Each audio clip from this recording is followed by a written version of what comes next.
Get married till you're full 21. And don't you get married. Patty, how long are we gonna stay here? Shh, you're interrupting Memphis Mulligan. Then marry some good girl your love won't forget. Come all you young gentlemen who want to be smart. Mulligan, he's really quite good. Good? He's the heartbeat of America. Sounds more like the pulse beat of Peoria.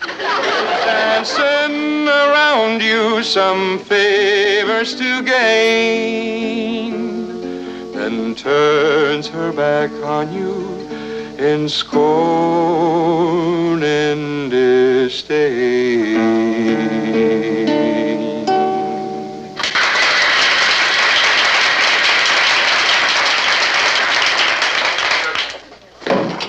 Where do you think you're going? Oh, I'm going to take a little rest. When you got a throat like this, you got to pamper it a little. Listen, Memphis, I'm paying you by the night, not by the song. Now get up there and sing. You can get up there and sing yourself. My throat and I are quitting. Good riddance. Who needs you? Good. I'm going back to the farm. Peasant. Sir? What is it? Gee, that's too bad that had to happen, but, you're right. You really don't need him. Of course I don't. I mean, especially when you can get the greatest folk singer in the whole world, Pittsburgh Patty. Yeah, especially when I can get the greatest folk singer in the world. Who's Pittsburgh Patty? Me.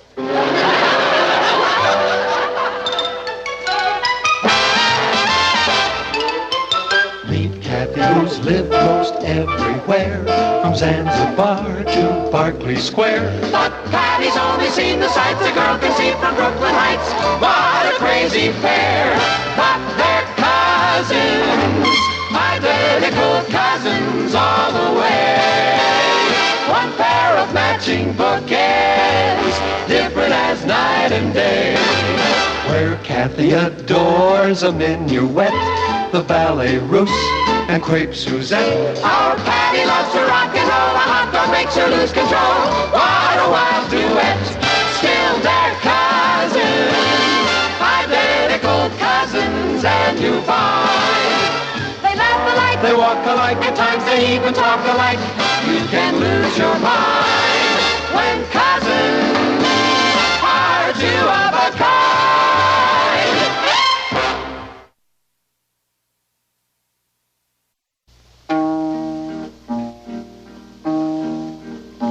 I miss my home in the old gray west, where I grew up with leeway. They say what happens for the best. My homestead's now a freeway. Ooh, ooh. Hi, Rich. I was just rehearsing. You're not serious about this. Why not? Well, I'll tell you why not. Because you're not a folk singer, that's why not. Richard, what is a folk singer? A folk who sings. Forget it. Look, Rich, there's nothing to it. I go down there, I sing a few songs, and I become famous overnight. You can be my manager. What is there to manage? Oh, just listen to this.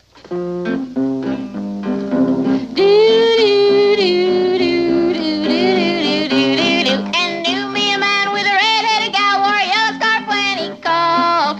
Married her up and then he learned his red-headed gal was born.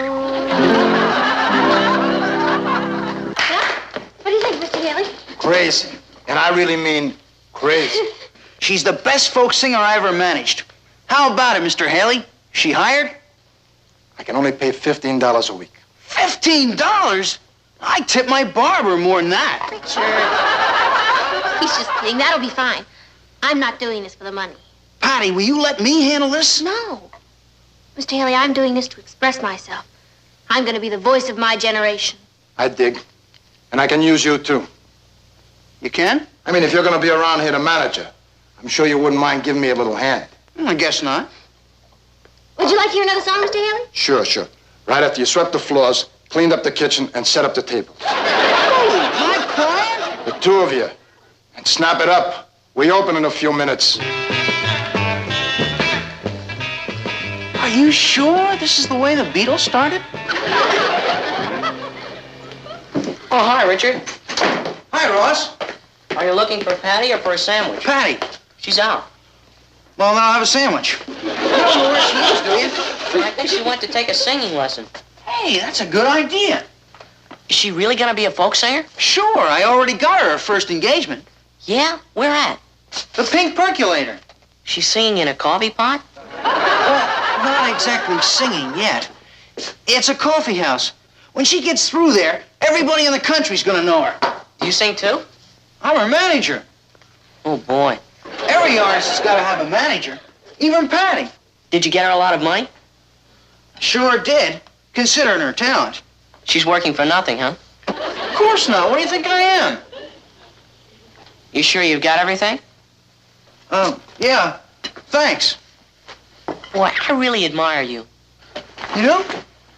Yeah. Since I'm her brother, I have to be around Patty all the time. But you deliberately take her out. It takes a lot of courage. Well, I guess it's kind of hard for brothers and sisters to understand each other. Until they're older, anyway. Well, I wish I had a sister. You can have mine. I'll take her. Can I be best man at your wedding? I guess so, if we have a wedding. Aren't you and Patty gonna get married someday? Well, we were, but I don't know now. What's the matter? I'm worried. I can't blame you. If I was gonna marry someone like Patty, I'd be worried too. I'm worried she won't marry me. That's wishful thinking. You don't understand, Ross. If Patty catches on as a folk singer, she's gonna be famous. And I mean really famous. Do you think that could happen? Have you heard any of the folk singers around here today? Boy, I'm glad I'm just a kid. I wouldn't have the problems that you grown-ups have for anything. What is life? Is it earnest? Is it real? Or is it a candy Ferris wheel? Ha! If I ate feathers, could I fly? Oh, oh, laugh, you cages. But I must fly. I don't know if I like managing a folk singer. Chin up, you're doing great. Oh, Mr. Haley, I'm ready to go on any time now. You're a real trooper. Make a fresh batch of coffee. And then? And then serve the customers. And then? And then wash the cups. And then? And then make some more coffee. Yeah, I dig.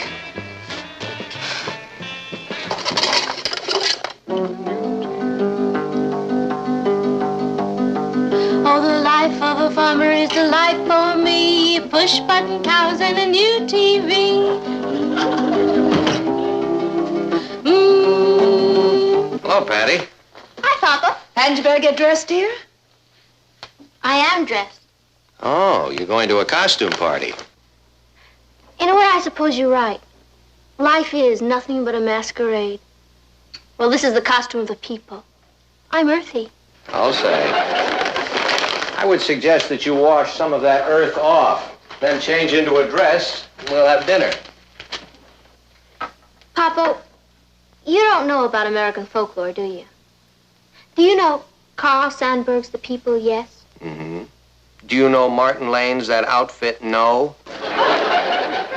Patty, you look like a poverty-stricken... Papa, that's the look of my generation. We want to be free. Then why are you so expensive?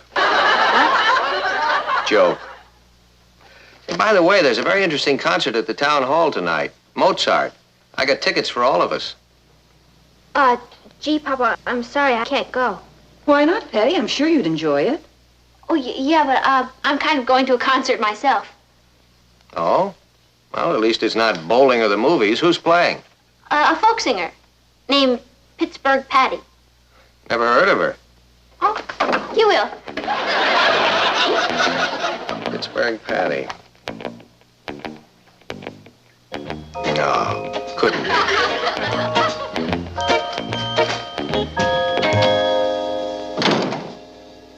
What's the matter, Patty?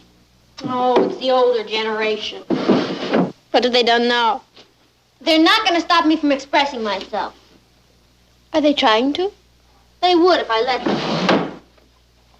Have they told you to give up your job at the coffee house? No. You see? That's only because I haven't told them about it yet. Patty, don't you think you should? They wouldn't understand, Kathy. It's not just a job.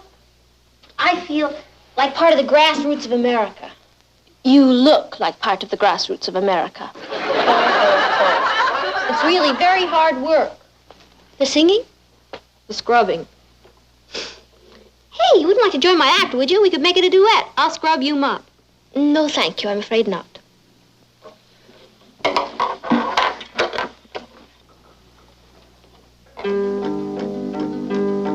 Oh, don't be afraid to clutch at fame. It's such a pleasant thing. People come from the ends of the earth just to hear me sing.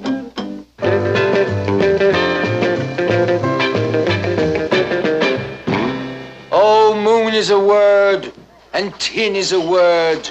Empty sounds and din. So I have the power to change my word. Mr. Haley, I'm ready to go on any time. Crazy. Start with table 7. Mr. Haley, I don't think you understand. I'm here to express myself. I dig. You want to get to the people, right? Exactly. Good. Start with table 7.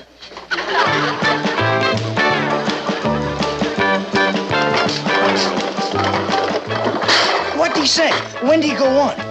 Don't look now, Richard, but I think I am on. Where's our little beatnik this morning? She overslept. No wonder. She didn't get home last night till 11:45. What were you doing up until 11:45, young man? Me and my big mouth. Morning. Good morning. How was that concert last night? What? Oh, the concert. It was great. Too short, though. What kind of concert was it? Folk singing. When I was a boy, we had folk singing. It's odd how it's become popular again. They had folk singing when you were a boy, Papa? Yes. We used to put on our bear skins and come out of our caves and sing it up a little. You know, Patty, this may come as a shock to you, but your father is only... That's okay, Papa. You're young in heart. Thank you, Patty. I mean, you really understand kids, Papa. I tried to. I mean, like, if I were to say to you, Papa, I think I'm going to get a job in a coffee house as a folk singer, you'd say, No. You're kidding. Try me. Oh, but Papa... If you want to do any folk singing, sing for the folks in this house. Some of them are quite nice, Martin. Oh, I'm sure they are. And anytime Patty wants to drop in at one and have a cup of coffee, that's fine. But I never want to catch you singing in one of those places. But Papa... The discussion is closed. Would you mind passing the sugar, please?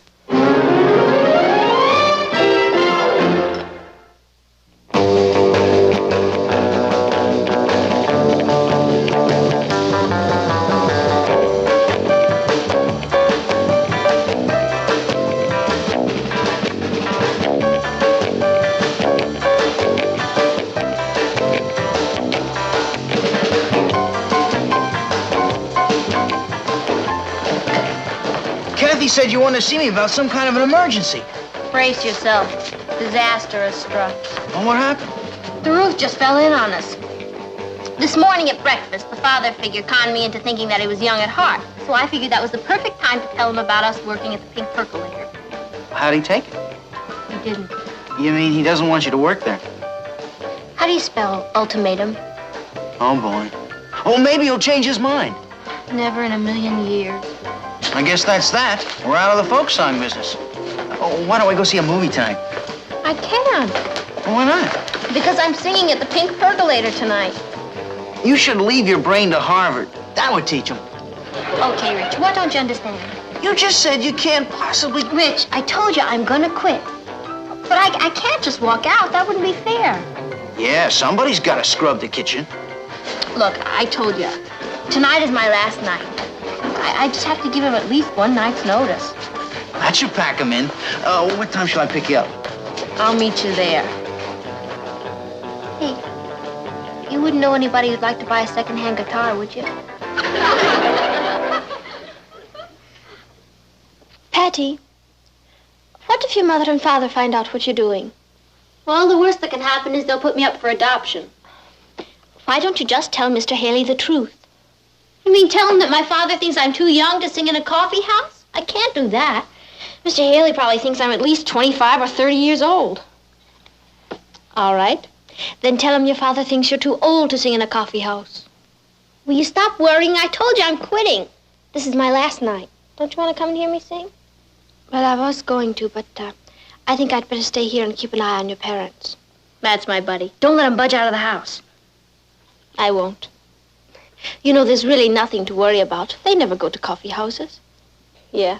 Well, can't keep my public waiting. Bye. Hey, Natalie, how about this? There's a new coffee house open in the neighborhood. Listen to the ad. The Pink Percolator. Folk singing and 75 different kinds of coffee. It's enough to keep you awake for 2.5 months. Can I watch television? Did you finish your homework? No, but it's easy. Then do it. But then I'll miss this educational program. What educational program is that? It's called The Attack of the Hairy Martians. Well, you mean it's a kind of astronomy lesson? Yeah. Do your homework. Boy, when I'm old, I hope I remember what it was like to be young. I've been thinking that about my conversation with Patty this morning. Maybe I was a little too rough on her. I suppose there's nothing wrong with her being a folk singer. I don't know why, Martin, but I do not want my daughter working in a coffee house. She's barely old enough to drink it. I'll get it. Hello? Oh, hello, Jonathan.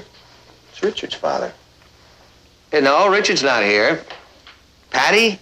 Just a minute. Is Patty here? I think she went out. Oh, Kathy, where'd Patty go? I believe she went to a concert. Oh, Patty went to a concert. To a concert? Well, that's the 3rd time in a row. No, I was talking to Kathy. Yes, we're going to be home for a little while. All right, fine. Yeah, I'll see you then. Jonathan says he wants to come over and talk to us. What about? He didn't say, but he sounded pretty upset. I think I'll go finish a letter to Father. Kathy, is Patty in any kind of trouble? I hope not. Is there anything you'd like to tell me? I don't think so, Uncle Martin. If Patty were up to anything, you'd tell us, wouldn't you? I'm afraid I couldn't, Aunt Natalie. You couldn't? No. You see, it's sort of our generation against yours. Excuse me.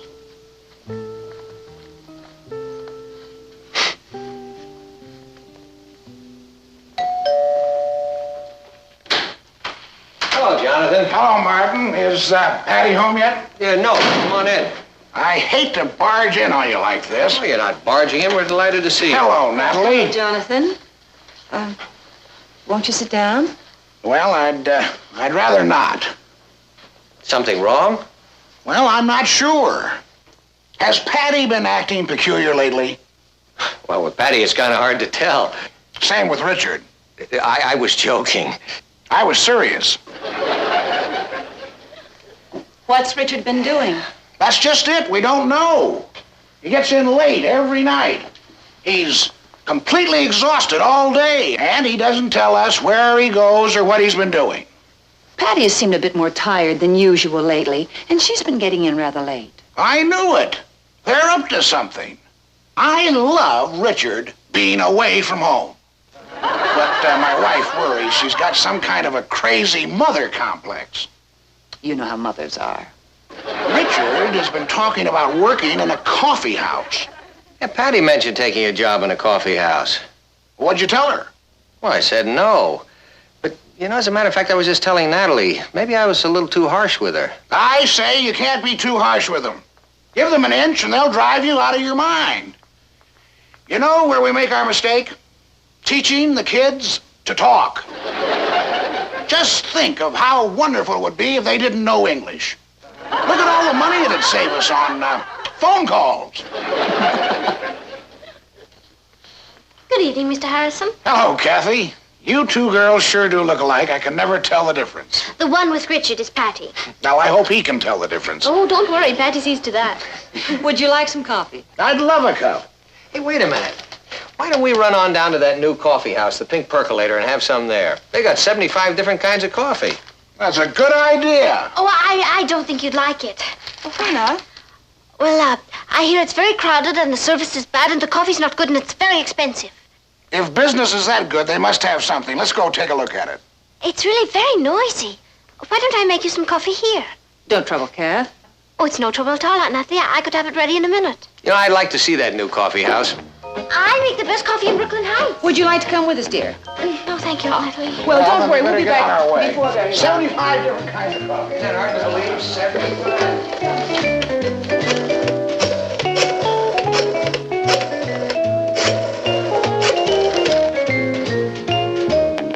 Hello, is this the Pink Percolator? May I please speak to Patty Lane? Patty Lane, she works there. I'm sure she does. Oh, Pittsburgh Patty, I believe she's called. What?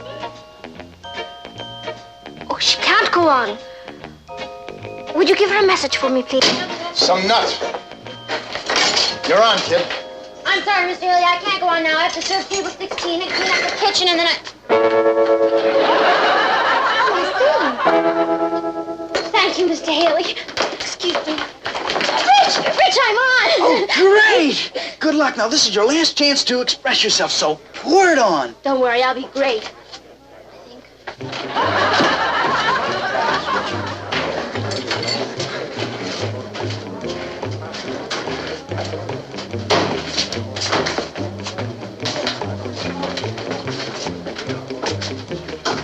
Table for three? Please. Crazy. Right over there, folks. Crazy. They do a good business here. I suppose the kids come in to hear the folk singing. I'd like to hear them, too. I've never heard a genuine folk singer. I imagine they're pretty authentic here. Hello? I must speak to Pittsburgh Patty. It's urgent. She's just about to do her number. Call back later. Good luck, Pittsburgh. Ladies and gentlemen, Pink Percolator takes pleasure in presenting the voice of America, Pittsburgh Patty. It's Patty. Martin, you can't stop her now. Yeah, but I told her she absolutely could not do this.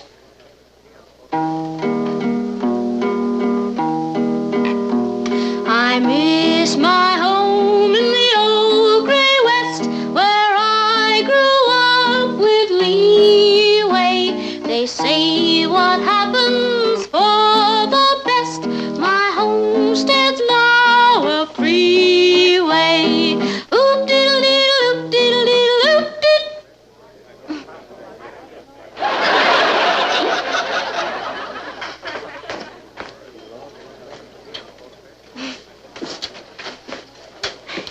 Cream and sugar, anybody? Oop diddle diddle oop diddle diddle oop diddle diddle. Rich and I gave our notice as soon as we got here. I mean, we didn't want to just walk out on Mr. Haley. Yeah, tonight is going to be Patty's last night. Papa, I'm sorry. I really didn't mean to disobey you. But I already had the job when you said I couldn't have it.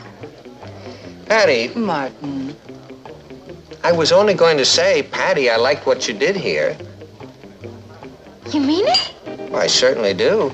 You wouldn't want to write a review about her, would you, Mr. Lane? Richard. Please don't press your luck. I thought you were great. You gonna do any more? Yeah. Let's go, Rich. What do you have, folks? We have 75 different kinds of coffee. Oh, you'd like a menu? Coming right up. Why don't you stick around for the second floor show? Starts soon. Featuring Pittsburgh Patty for the last time. I'll get you a menu. Take care of table 14, kid. Crazy. Yes, sir. Excuse me. That boy has finally found his career. As an agent? As a waiter.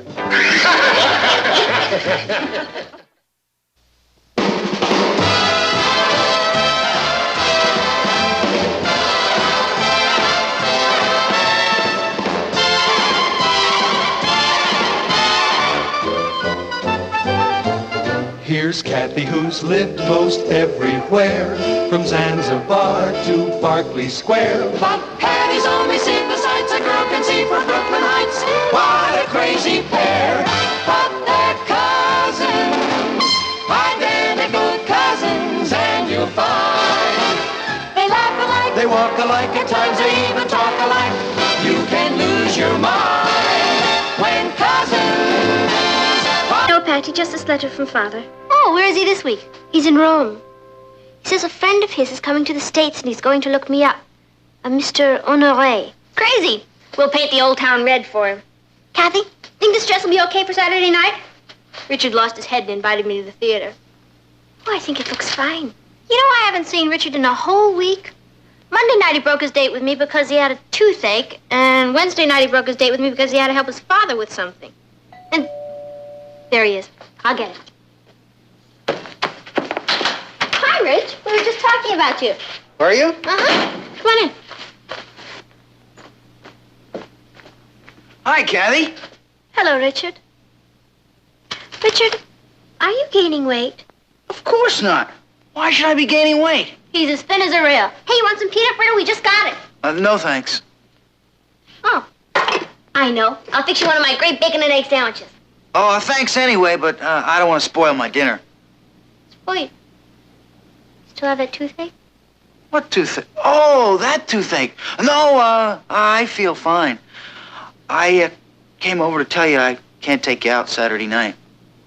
Oh, I thought we had a date to go to the theater. We did, but my Aunt Mabel came to town before the weekend, and I have to be with her. It's gonna be a terrible drag. She's got the personality of a barracuda. But there's nothing I can do about it. Oh, sorry. That's okay, Rich. We'll do something next week. Sure. I knew you'd be a good sport about it. As soon as my Aunt Mary leaves, I'll give you a call. Richard, I thought you said her name was Mabel. I did. Oh, I mean, it is Mabel. We call her Mary. It's kind of a nickname. Well, I guess I'll be running along. I'll see you later. Bye, Kathy. So long, Patty. Bye, Rich.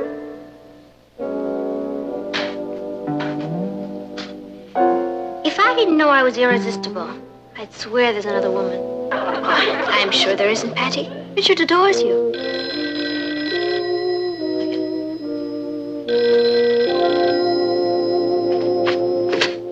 Hello? Oh, hi, Gloria. My black dress? Yeah, I guess you can borrow it. Well, I had a date Saturday night, but it was canceled because of Aunts Mary and Mabel. Oh, you have a heavy date, huh? With who?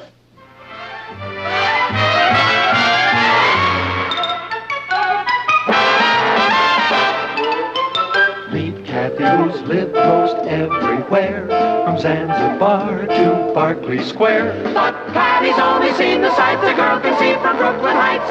What a crazy pair, but they're cousins, identical cousins all the way. One pair of matching bouquets, different as night and day. Where Kathy adores a minuet, the ballet russe, and crepe Suzette. Our Patty loves to rock and roll, a hot dog makes her lose control. What a wild duet, still they're cousins, identical cousins, and you find they laugh alike, they walk alike, at times they even talk alike. You can lose your mind when cousins are two of a kind.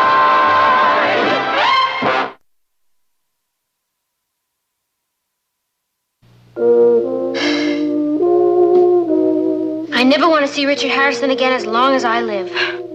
Well, the way things are going, your chances look pretty good. Patty, are you sure you didn't misunderstand? It's not like Richard to lie. Believe me, Mama, I caught him red-handed. His Aunt Mabel is Gloria, the original clinging vine. Did you give Richard a chance to explain? There's nothing to explain, Papa. He goes out with other girls every once in a while, and I go out with other boys every once in a while. But we never break dates with each other to do it. Patty, I'm sure Richard has a good reason. Kathy, don't try to cheer me up. I like being miserable. Well, I'd like to give him back his pin, his ring, everything he's ever given me. Why don't you? He's never given me anything. Well, what difference does it make? I thought you weren't interested in him anymore. I'm not. That's Richard. Do I look all right? Oh, I'm a mess. Well, I think someone should answer the door. No. Don't anybody let him in. I'll send him away. No. I think you should make up your mind. I'll go send him away. Can I watch? No. You can all come into the kitchen and help me do the dishes. Now, how do you ever expect me to learn about life if I can't watch the interesting parts?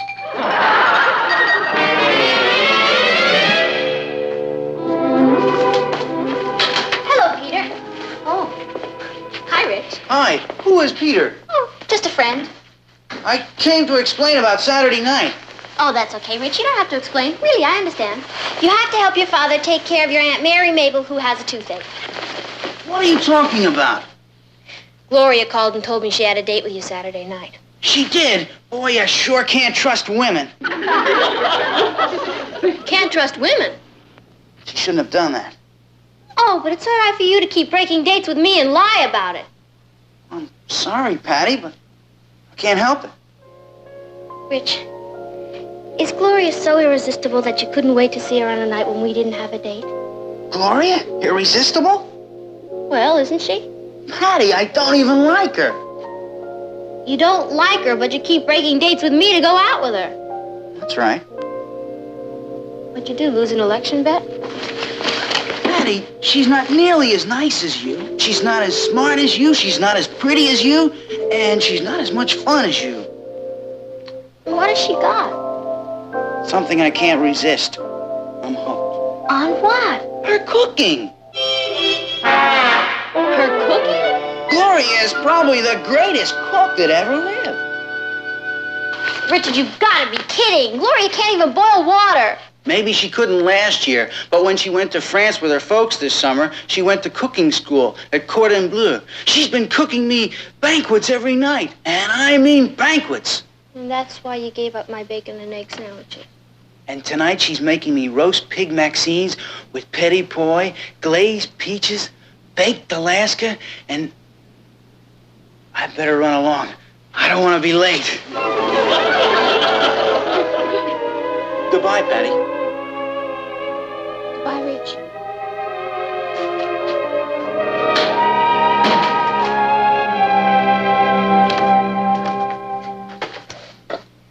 Did you throw him out? Is everything all right? Did you give him a chance to explain? Oh, he explained all right. I have got a rival. His stomach. His stomach? Mama, when did you first learn to cook? Not until I married your father. She could prepare any dish 7 different ways. Badly burnt, medium burnt, scorched. You never complained. I didn't marry you for your cooking. But cooking is important to a man, isn't it? Well, I think every girl should know how to cook. Will you teach me how, Mama? Well, of course, darling. You can help prepare dinner tonight. Great. I'll have him crawling back to me in no time. What are we having for dinner tonight? I'll make Gloria look like nothing. Hot roast and mashed potatoes.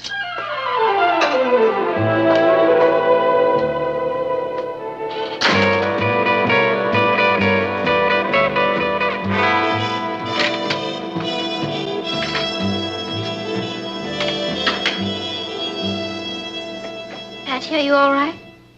Oh, sure, I'm fine. It's just that a woman feels like such a fool wasting the best years of her life on a man who doesn't even appreciate her. I'm sure it'll all work out fine. No, it won't. I lost old Glutton Head to the Cordon Bleu.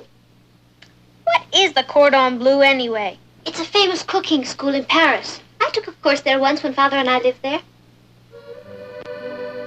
Kathy? Did you say you took a course there? Yes, it's really an excellent school.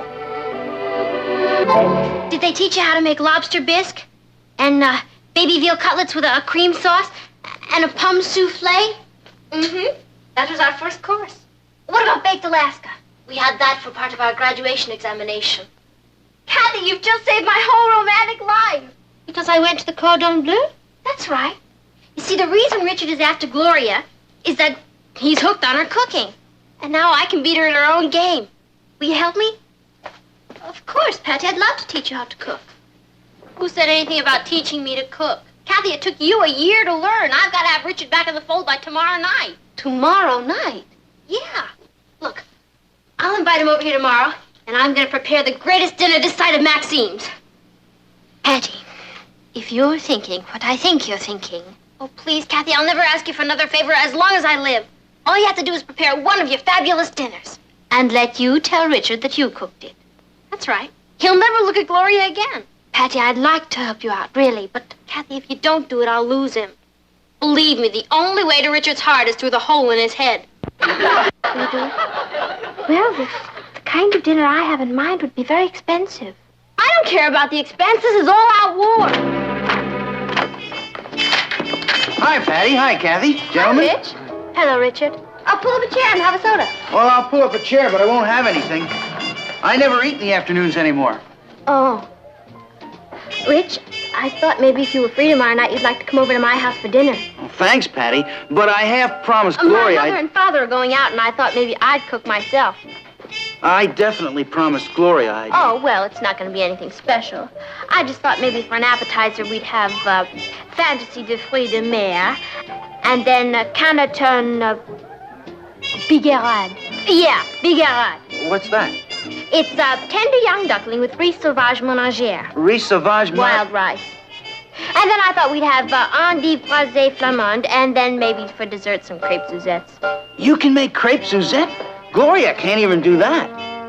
Well, I guess it does take a certain knack. I know that Kathy is supposed to be a great French cook, but Well, Patty's cooking tastes a lot like mine. Yeah. Gee, it's too bad about your date with Gloria tomorrow night. Well, I could tell her that my Uncle Henry came into town. Why don't you do that? Crepe Suzette.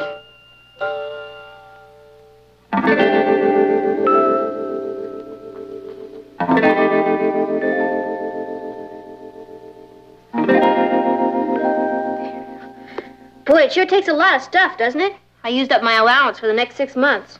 It's all gonna be worth it. Patty, are you certain that you want both baked Alaska and crepe Suzette for dessert? Uh-huh. I figure as long as we're going out for the big fish, we may as well use plenty of bait. I hope you know what you're doing. Hey, you didn't flunk any of those courses, did you? I'll have you know I received the gold star.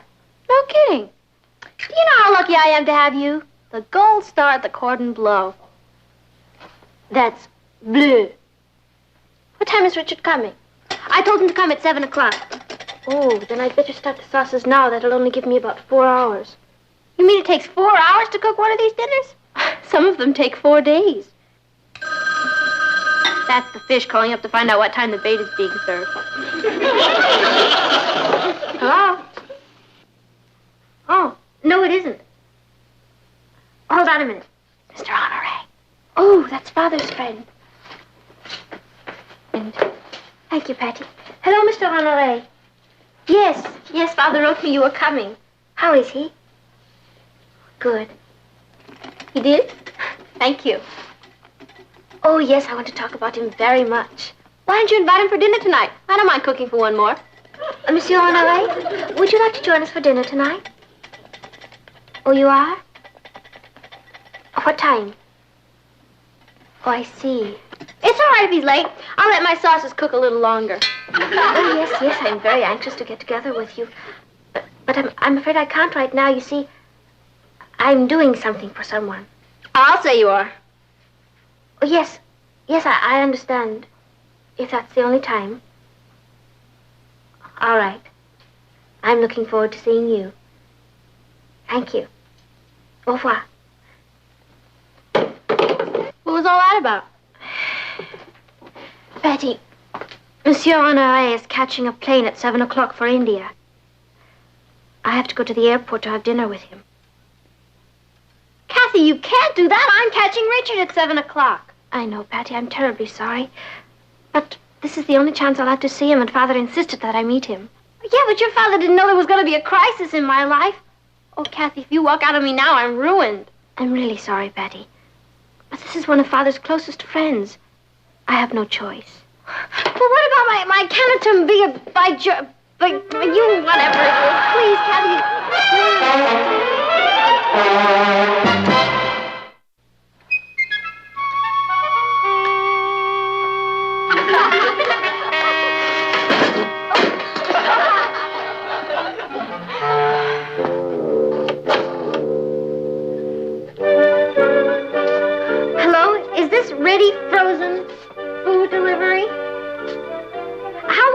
take you to deliver a dinner? Oh, that's great. Okay, would you deliver me 2 orders of Fantasy de Fruits de Mer and 2 orders of Canton Bigarade and a large baked Alaska? Hello? Hello? Peasant. Hello? Is this a French omelette? This is the French Gourmet Society. We have chosen your restaurant to prepare us a dinner. We would like a fantastic French dinner. Something that will knock someone's eyes out. What would you suggest? Oui? Oui. Oh, that sounds marvelous. I will send my secretary to pick it up. At what time can it be ready? Thursday? Thanks anyway.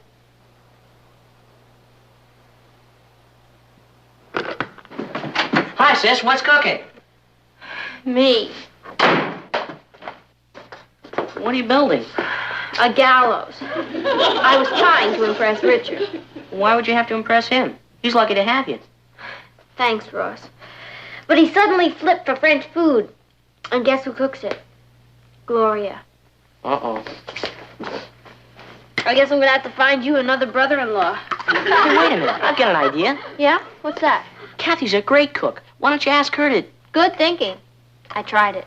Oh. Okay. All you have to do is call one of those frozen food places that delivers... and- Tried it. What about calling a French restaurant and asking them to... You really are a chip off the old block, aren't you? Okay.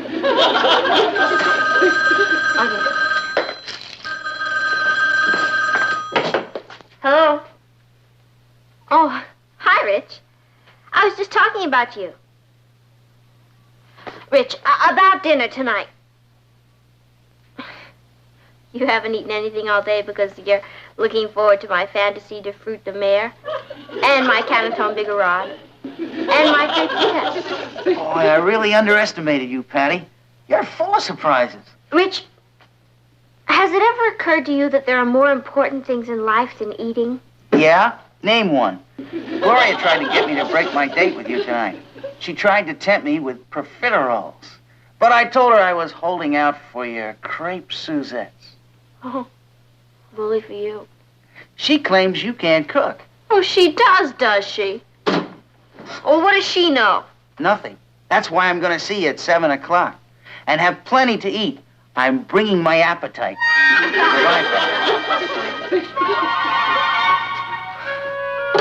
I make great peanut butter and jelly sandwiches, sis. Thanks, Ross. But to a gourmet, that's nothing. What's a gourmet? A glutton with a fancy appetite. You wouldn't have any other ideas, would you? Yeah. Find me a brother-in-law who likes hamburgers. That's it. What'd I say? The magic word. Look, I may not know how to cook, but I can certainly make hamburgers. I'll just tell Richard I think he's gaining too much weight, and I thought I'd make him a plain old hamburger dinner. At least I'll still be in the ballgame. Will you help me clean up this mess? Sure. Here. Oh, I'm so happy I was able to see you, Kathy. So am I, monsieur. Your father's exact words to me were, I want you to see Kathy in person and tell me exactly what she looks like.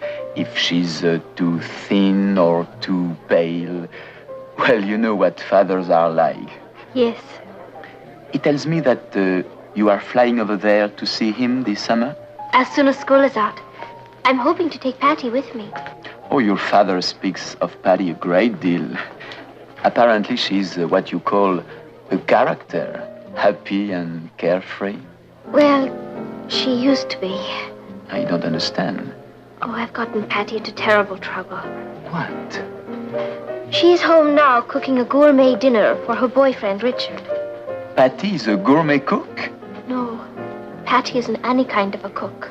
And yet she's cooking a gourmet dinner for this Richard? Not exactly.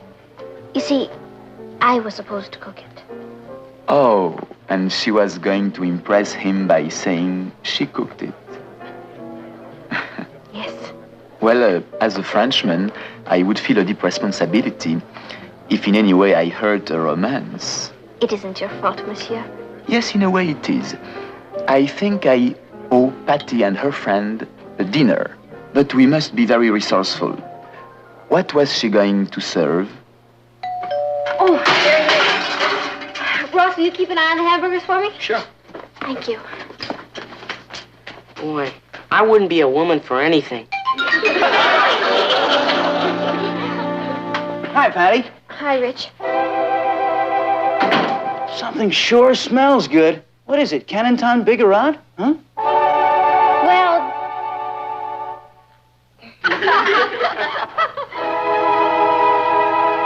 It even smells better from here. I'm glad you feel that way about it, Rich, because the truth of the matter is... Sure had me fooled. I did?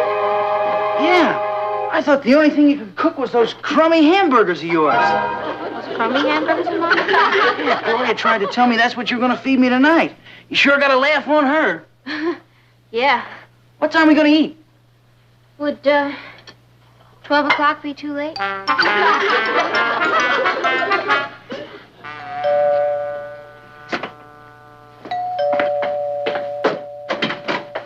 Can I help you? I'm sorry to be so late. Everything had to be cooked to order. You know?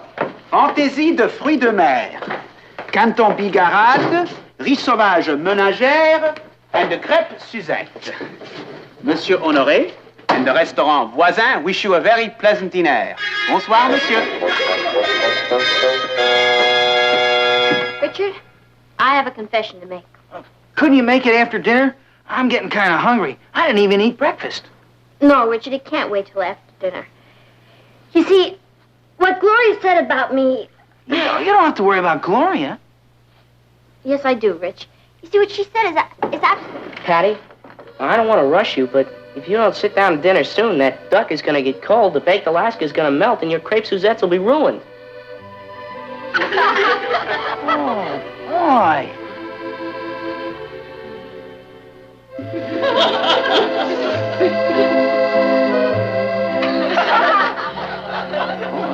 What are we waiting for? Oh, let's eat. Yeah.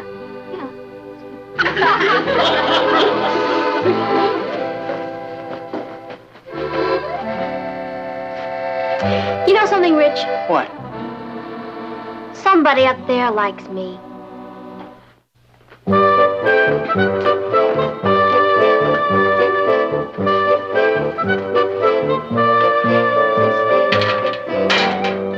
Oh, hi, Gloria. Hi, Patty. Gee, it's too bad you couldn't join Rich and me for dinner last night. Oh, he told me all about it. Oh, did he? It really wasn't much. Next time I should go into something more complicated. Well, I'd love to be there when you do.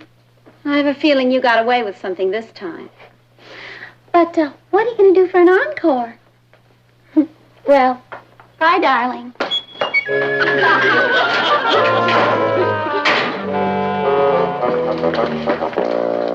Hi, Rich. Hi, Patty. Something wrong? I've got kind of a confession to make. You have a confession to make? Yeah, it's about that dinner we had last night. You mean you didn't like it? Oh, I loved it. But to tell the truth, I've been eating too much rich food lately. And the whole thing's making me kind of sick. You mean you don't like rich food anymore? Oh, don't even mention it. Well, Rich, I guess I'll just have to find somebody else to cook for. What do you mean? Well, a great talent like mine can't just go to waste. I'll have to find somebody who appreciates me. Well, gee, Patty, I appreciate you. All right, Rich. I'm going to give you a chance to prove it. Oh, thanks, Patty. Oh, what do you want me to do? I want you to come to my house tonight at 7 o'clock. Yeah? And I'm going to make you some of my crummy hamburgers. It's a deal.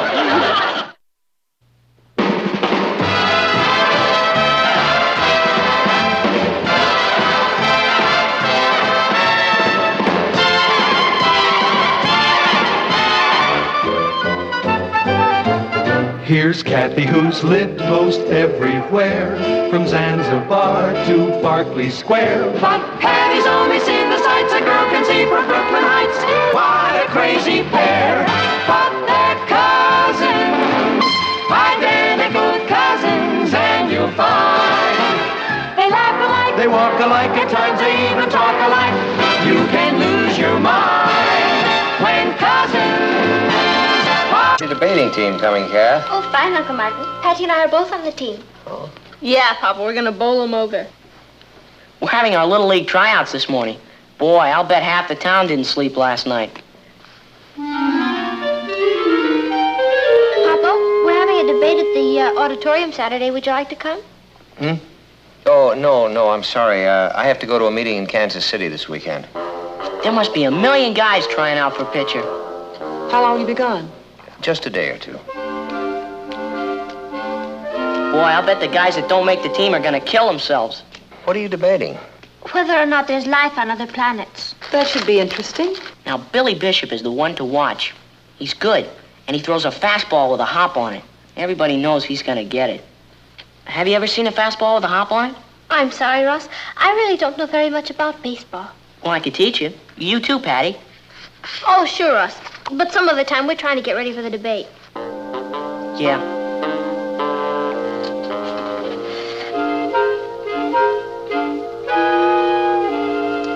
Well, I think I'll be going. I don't want to be late for the tryouts. So long. Patty, are you meeting Richard? Yeah, Mama. We're going unicycling. Unicycling? Uh-huh. One wheel. That should be fun. Where's Ross? He's gone. That kid. He could have at least said goodbye.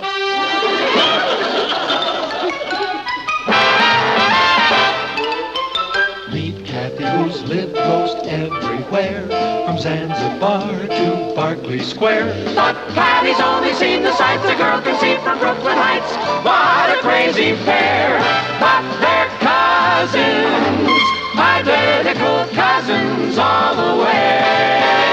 One pair of matching bookends, different as night and day. Where Kathy adores a minuet, the ballet russe, and crepe Suzette. Our Patty loves to rock and roll, a hot dog makes her lose control. What a wild duet, still they're cousins, identical cousins, and you find they laugh alike, They walk alike, at times they even talk alike. You can lose your mind when cousins are two of a kind.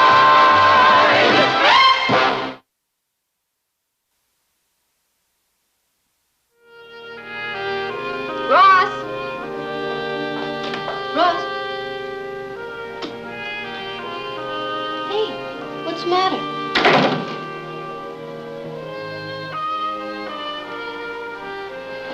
Don't you feel well? Well, tell me what's wrong. Why are you lying here in the dark? Well, no one cares whether I live or die. I'm not gonna make the ball team. I haven't had a bite of food all day. Of course we care. Billy Bishop's gonna make pitcher. Oh, I wish I were dead. Oh, come on, don't say that. Everything's gonna be all right. No, it isn't. Yes, it is. Now, I want you to tell me all about it, but first I'll get you something to eat, okay? I'll bring a tray up here. I guess so. Oh, promise not to tell Mom and Dad. You know, they'd think I was a sissy. Don't worry about that.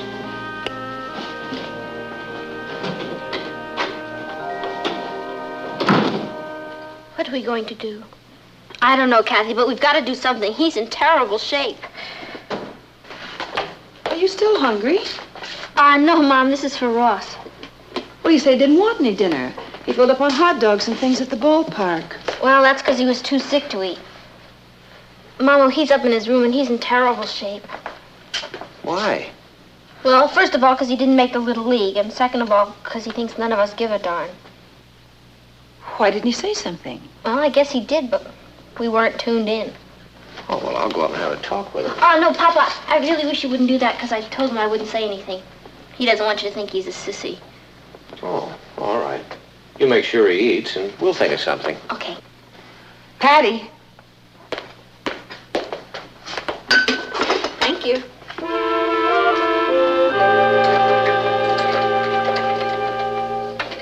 You want some more? Okay, let's talk. Well, to tell you the truth, I don't feel much like talking. What do you feel like? A failure. Just because you might not make the Little League? Well, I can't explain it. It seems like such a little thing, but if the coach doesn't pick me, it means I'm not as good as the other fellow. I might as well be a girl. Well, how do you know he's not going to pick you? Because today he kept putting Billy Bishop in as pitcher. He only let me pitch half an inning. Well, that's not fair. What's his name? Coach Johnson. And he picks the teams?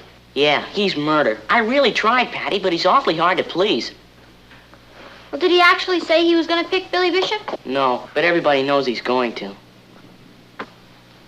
When is it supposed to be decided? At the end of our tryouts next week. And it's not only pitching, it's also going to depend a lot on our RBIs. Your RBIs? Runs batted in. Well, what's the difference? Nobody around here cares anything about baseball. It's like I was speaking a foreign language and have got nobody to talk to. Well, from now on, you're going to.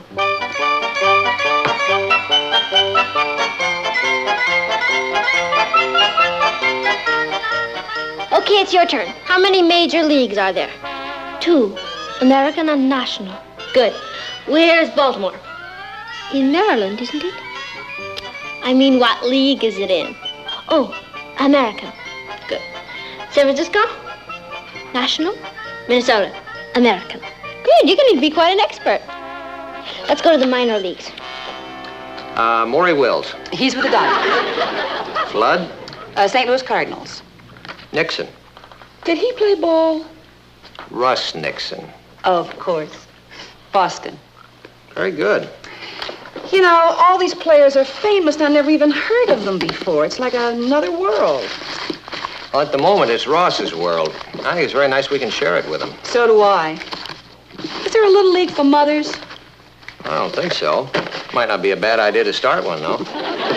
You know, I wouldn't be in Coach Johnson's shoes for all the money in the world. I'll bet every mother and father in town is on his neck. Hello, darling. Oh, hi, son.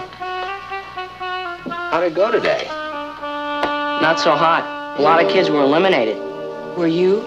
No, but tomorrow's another day. Hi, champ. How's it going?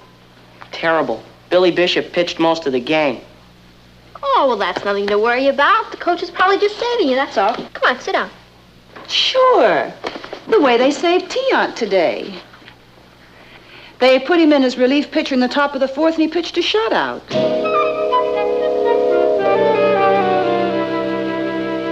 Ross, it might be a good idea if you got some extra pitching practice. Hey, yeah, you can practice on the patio. But I've no one to play with. Well, I'll play ball with you. I could use the exercise. Do you mean that, Dad? Certainly. Let's go out and throw a few around. Oh, I've got nothing to do. I'll go with you. Me too. Hey, that's great. Let's go.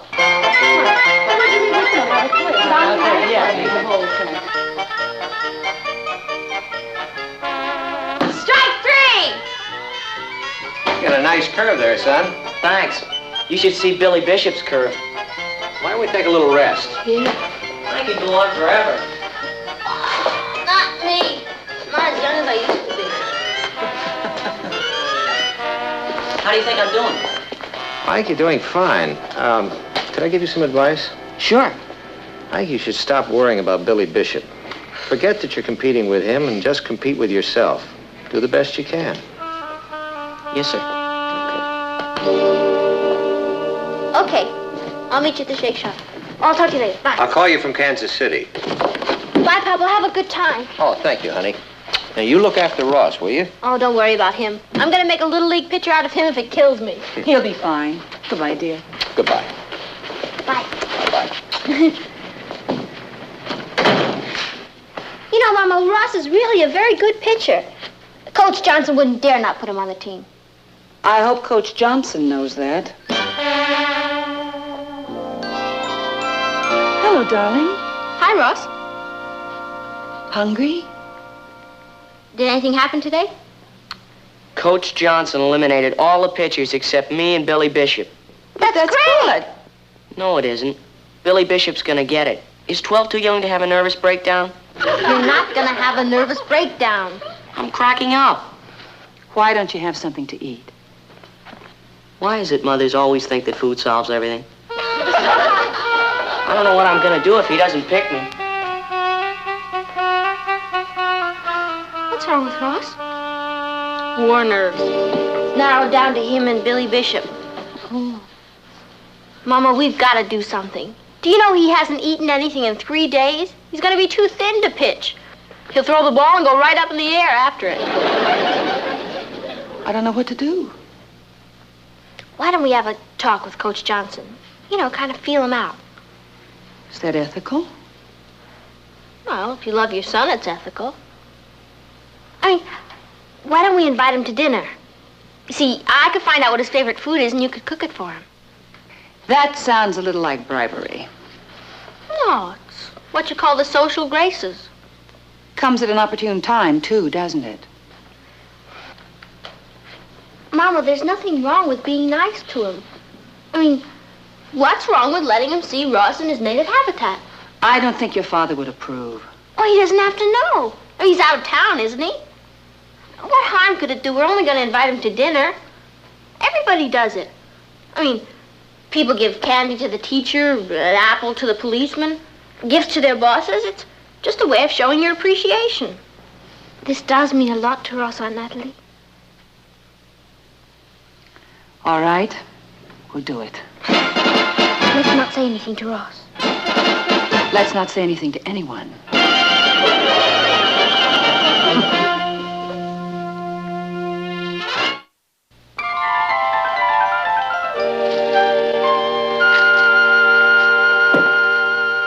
This is going to be the best party we've ever had. Well, it isn't exactly a party, darling. It's just Coach Johnson. Still going to be the best party we ever had. Patty, would you sit for me, please? Oh, sure, Cat. Does Ross have any idea who's coming? We didn't breathe a word. I can't wait to see his face. Yeah. He's here. The coach is here. Sorry. Someone had better let him in or go away. I'll let him in.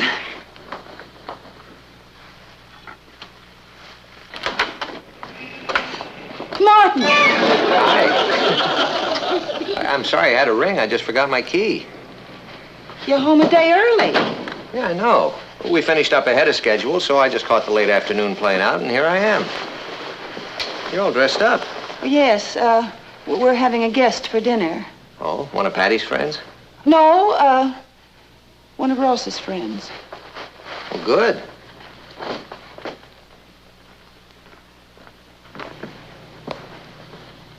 How do you do? I'm fine. How are you?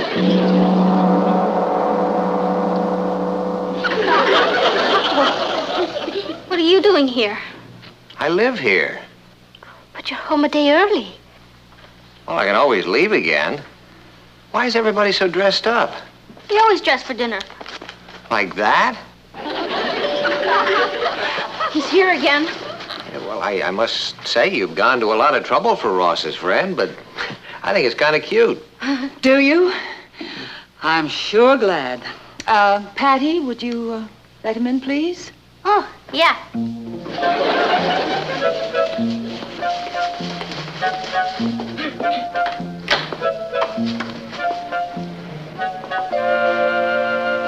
Good evening, Coach Johnson. Hi, I'm Patty Lane. Hello, Patty. Thank you. Won't you come in? Yeah, thank you. Okay. Hello, I'm Mrs. Lane. How do you do? And this is my husband, Martin Lane. Darling, this is Coach Johnson. Coach Johnson? Nice to meet you, Mr. Lane. Well, it's a pleasant surprise meeting you. And this is our niece, Kathy. Hello, Kathy. How do you do, Coach Johnson? What are you doing here? I suppose you come by to give us some news. News? No, I just came by to have dinner. You just came by to have dinner? Yes.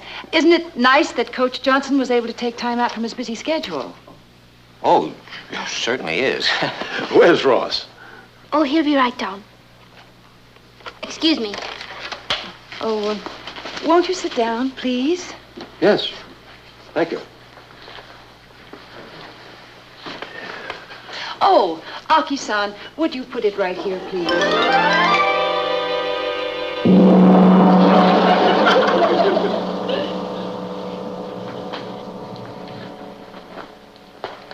I love Japanese food. Ikaga desu ka? Yoroshi. Do you? I'm so glad. What time shall I serve dinner, madam? The usual time, Aki-san. On your feet, Ross, get dressed. I am dressed. Oh, I mean really dressed. What for? For dinner. Why can't I eat like this? Because we're having a very important guest. Well, 2 guests. I'm not hungry. Come on, put these on and come downstairs and hurry up. Okay.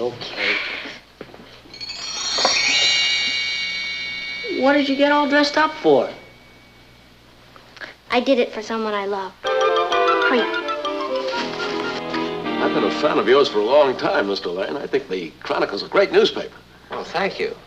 Are you interested in baseball? Oh, I played a little when I was in high school. Ross will be right down. Ross just talks about you all the time, Coach Johnson. I imagine all the boys talk about me most of the time. It's a good thing I don't hear what they have to say, isn't it? You used to be shortstop on the Chicago White Sox, didn't you? How did you know that? You're much too modest. In your last season with them, you batted .301. Well, you've been doing a little research on me, haven't you? Oh, Mama knows all the batting averages. Oh, we're great baseball fans around here. What did you do after you quit baseball? I went into the sporting goods business. Well, how did you get started as a Little League coach? Somebody asked me, and I said yes. I went in as a substitute for 2 weeks. I've been at it for 10 years now. Must be very rewarding. It is. But there are problems, too. What kind of problems? Psychological, mostly. Kids can get pretty high-strung. Making the team means a great deal to them. Sometimes too much. Very often the parents will push them into competition. If they fail, they feel they've let their parents down. Ross was interested in Little League ball before we even knew anything about it. I'm not saying all parents do it, Mrs. Lane, but you'd be surprised what some mothers and fathers will resort to get their children on the team. These are marvelous. I think these are better than the ones I had last night. Last night? Over at Billy Bishop's. I still don't see why I should wear a suit. Hello, Ross. What are you doing here, sir? I mean, did I do something wrong? Of course not, darling. We invited Coach Johnson to dinner. To dinner? Yeah. He eats too, you know. Why here? We thought it would be nice if we all got acquainted. That's why I came, Ross. I like to meet the families of the boys who try out for the team. Dinner is served. Arigato, Aki-san.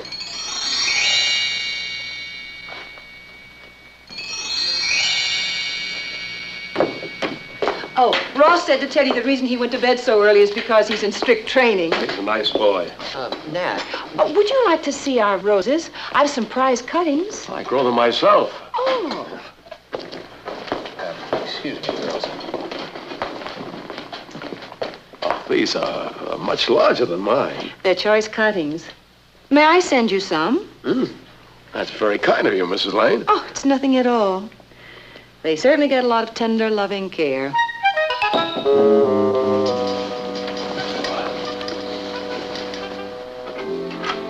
Son, you awake? I guess so. How's he going? No, I just came up to see how you were. Mom should never have invited him to dinner. No, she was just trying to be helpful. I'll never be able to face him again. Well, the dinner wasn't really that bad. He'll think we were trying to bribe him or something. Well, if it's any consolation to you, Billy Bishop's mother and father had him over for a Japanese dinner last night. He said our raw fish was much better. Why do parents have to be so helpful? Well, maybe you'll understand that better when you have children of your own, son. But I don't want to have children when I grow up. I want to be a baseball player. This could be the end of my whole career. I doubt that. Boy, when that butler walked in, I could have died. Where'd he come from? An employment agency. What was Mom trying to prove? I don't think she was trying to prove anything. She just wanted to entertain Coach Johnson, and she was trying to make him feel as comfortable as possible. She went to a lot of trouble. Trouble is the right word. Well, I'm not saying that what we did was right. We were probably overcompensating. What does that mean? It means that in the beginning we didn't do enough, and in the end we did too much. It's a disease that parents suffer from. I'm sorry if we embarrassed you. That's okay, Dad. I'll probably get married and have children and forget all about baseball. Maybe you can do both. Anyhow, it's only Little League. You know, kind of kid stuff. I know. Who cares if anyone's a pitcher? Sure, who cares? I care.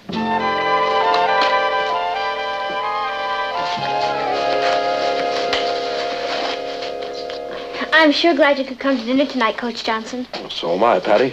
You have no idea how much it means to Ross. Ross says that Don Johnson is your son. That's right. Don's in my history class. Oh. Gee, he's a nice boy. I think he's one of the nicest boys in the whole school. I really like him. We're having a record party here Friday. We'd sure love to have him come over. Has he ever been here before? No. I see. Well, I'll tell him. Excuse me. I didn't mean that the way it sounded. Would you like some more coffee, Mr. Johnson? Oh, thank you. This is enough. Would you like some fruit? Oh, no, thank you. I'd better be going. Oh, but it's still early. Well, tomorrow's a big day. I have to pick the ball team. Thank you very much for the dinner. It was lovely. Good night. I'm glad I met you, Mr. Lane. Oh, nice to meet you, Coach. You're going to make your decision tomorrow. That's right. That's one of the reasons I wanted to come here to meet Ross's family. Ross is a good player, but it's important to know how much support he can count on at home. I mean, a real kind of support, where the family knows that he can stand on his own 2 feet. Well, thanks again for everything. I'll see myself out. Good night. Good night. Oh, Martin. It's all my fault. I invited his son to a party and made it sound like I was bribing him. I offered to babysit for him for nothing. And I offered him our prize roses and thanked him for putting Ross on the team in the same breath. And Aki, and the Japanese food. Boy, we really helped Ross, didn't we? Your intentions were good, but you made one mistake. What was that? You didn't have enough confidence in Ross. If he wasn't good enough to make the team, then he shouldn't have been on it. But if he was good enough to make it, you should have let him do it on his own. Yes, sir. Chalk it up to another Patty Lane brainstorm. Where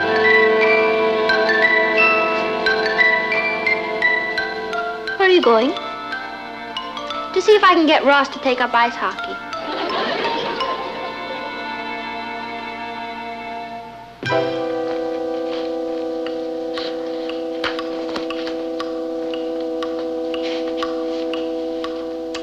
Ross should have been home hours ago.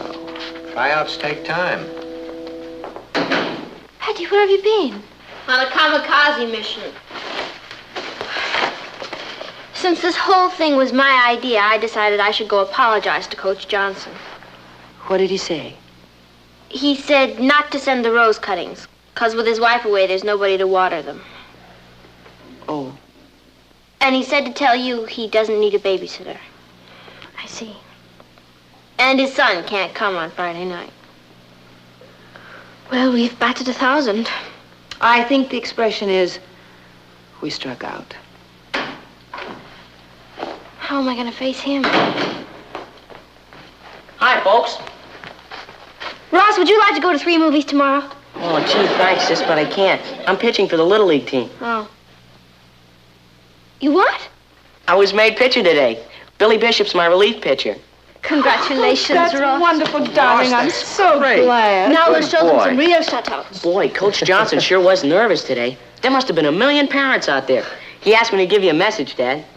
A message for me? Yeah, he's on a 6-month vacation. He wants you to take over as Little League coach for him. You're kidding.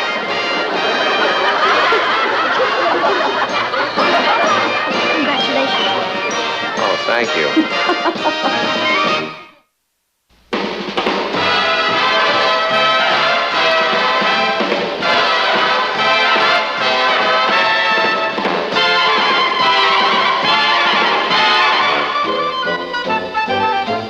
Here's Kathy, who's lived most everywhere, from Zanzibar to Berkeley Square. But Patty's only seen the sights a girl can see from Brooklyn Heights.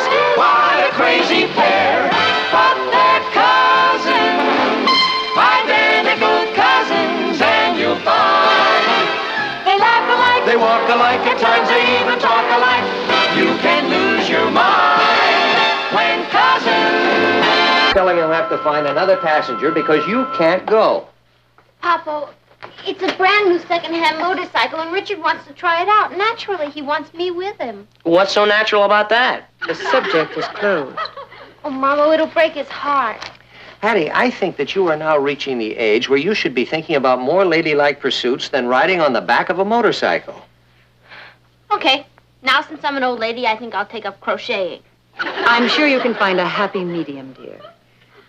Your cousin Kathy would never think of riding around with Richard on his motorcycle. She better not. Well, it just wouldn't do you any harm to emulate Kathy a little more. I guess you're right, Papa. I am a little far out sometimes. Good old Kathy, always got her 2 feet on the ground. Okay, from now on, I'm going to do everything that she does. Well, there's no need to go overboard. It's just you could pick up a few pointers from her.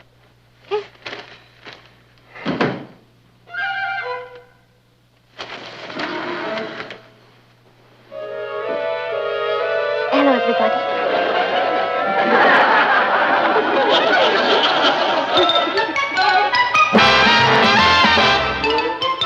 Meet Kathy, who's lived most everywhere, from Zanzibar to Berkeley Square. But Patty's only seen the sights a girl can see from Brooklyn Heights. What a crazy pair, but they're cousins, identical cousins all the way.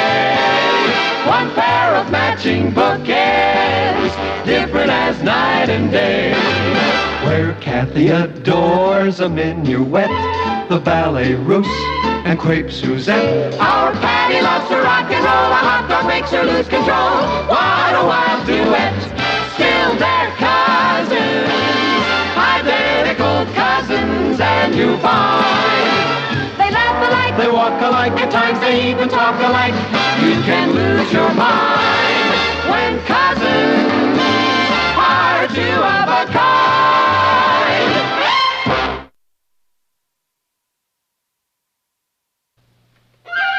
Boy, you really got caught in a thunder shower. Yeah, except the sun is shining outside. What happened, Kathy? Why, got a little wet. No. Darling, are you all right? Yes, Aunt Natalie, I'm fine, thank you. Well, how on earth did you get all wet? I'd better get into some dry clothes. Excuse me. What in the world happened to her?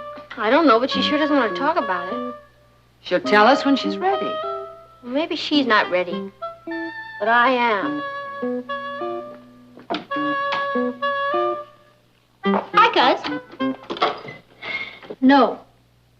No what? No, I don't want to discuss it. Kathy, you can't walk into the house soaking wet and say you don't want to discuss it. Did you have a water fight with somebody? No. You walked in front of an open fire hydrant? Of course not. You invented a rainmaking machine? Patty, let's just forget about it. Okay. We'll forget about it. What is it I'm forgetting about? My allowance check came. I'll treat you to a movie tonight.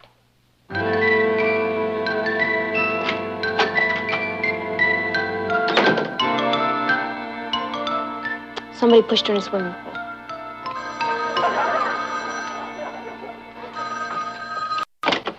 Hello? Kathy Lane? Just a minute, I'll get her. Who's calling, please? A reporter from the New York Metropolitan? The New York Metropolitan is calling Kathy Lane? What is it in reference to, please? In reference to her heroism today. When when she jumped in the lake at the park and saved a boy who was drowning? Kathy? Oh, sure, you can send a reporter.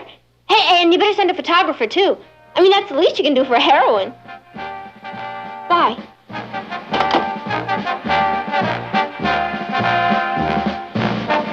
But, Kathy, I think you should be very proud of what you did.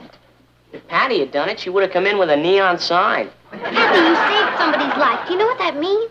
Yes. It means there's going to be a big fuss about it, and I don't want there to be. Now, Patty, you shouldn't have told that newspaper to send a photographer and a reporter. Tell us what happened, Kath. It wasn't anything, Uncle Martin. I happened to be walking by the lake in the park, and I heard someone calling for help. I saw a boy swimming, and he seemed to be having a cramp. There was no one else around, so I jumped in and pulled him out. She just jumped in and pulled him out. Have you ever heard such modesty? They usually give medals for things like this, you know. Your picture will be on the front page. I just did what anyone else would have done. And I'd really prefer not to have a big thing made about it. Well, it's too late. Yeah. Now you belong to the ages. He's right, Kathy. Heroism has to be rewarded. And I'm going to help.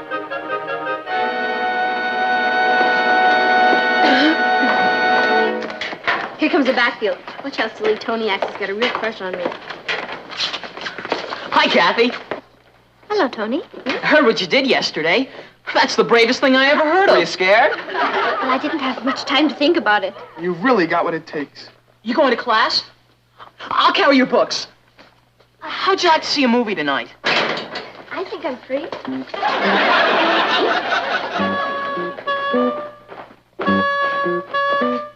Hi, Patty. What are you staring at? My cousin, the heroine.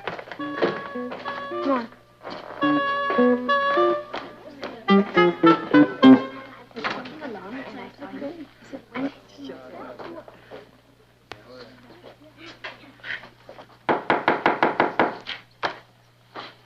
Before we begin class, there's another matter I'd like to take up. I'm sure that by now you've all heard about the wonderful act of courage that was displayed yesterday by one of our classmates. Kathy, would you stand up, please?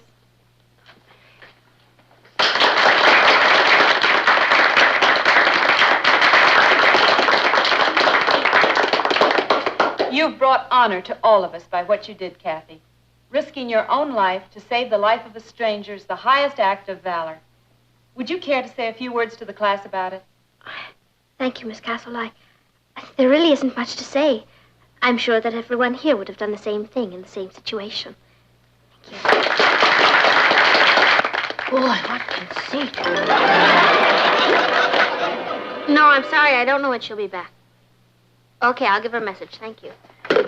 That was the Bugle calling. They want to do a feature story on Kathy. Do you know that that's the 10th call she's had in the last hour? And look at this. Teenager saves lad. Right on the front page. With the situation the world is in, you think they'd have more important things to write about than that. I don't understand you, Patty. You were the one that told the reporter and the newspaper man to come over. You said it was the bravest thing you'd ever heard of. Now, suddenly you act like she did something terrible. Richard, if there's anything I can't stand, it's a show-off. Patty, you're not jealous of Kathy, are you? Who? Me? Of course not. It just isn't fair, Richard, that's all. What isn't fair? The only reason Kathy is a heroine is because she was in the right place at the right time. Now, I could have been there instead.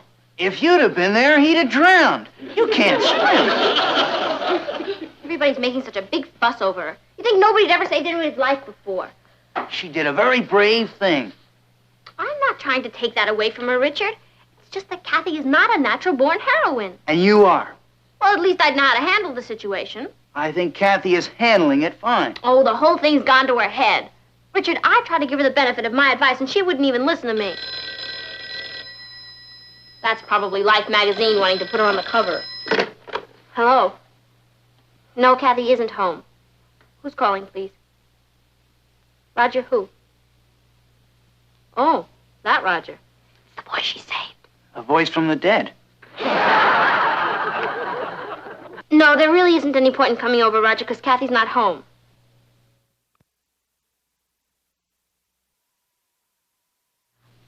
Just a minute, Roger. She just came in. Why don't you come over? Yeah, she'll be waiting for you. See you then. Here comes who? Kathy. Roger wants to talk to her. This is my chance to find out the truth. The truth about what? The truth about what really happened. Oh, we know what happened. Do we? Richard, doesn't it strike you as a little peculiar that Kathy doesn't even want to talk about it? Not at all. Kathy's just naturally modest. Or maybe she's just naturally afraid that we'll find out that she fell into that lake by mistake. Or that he wasn't even drowning at all. Or that it was only 3 feet of water. Richard, I'm about to explode a myth.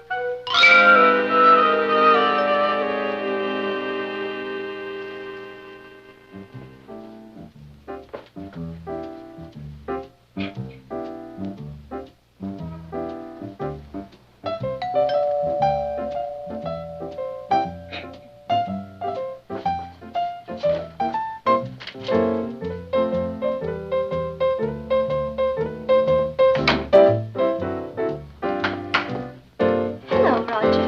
Hello, Kathy. I brought these for you. Oh, thank you. Come in, won't you? Thank you.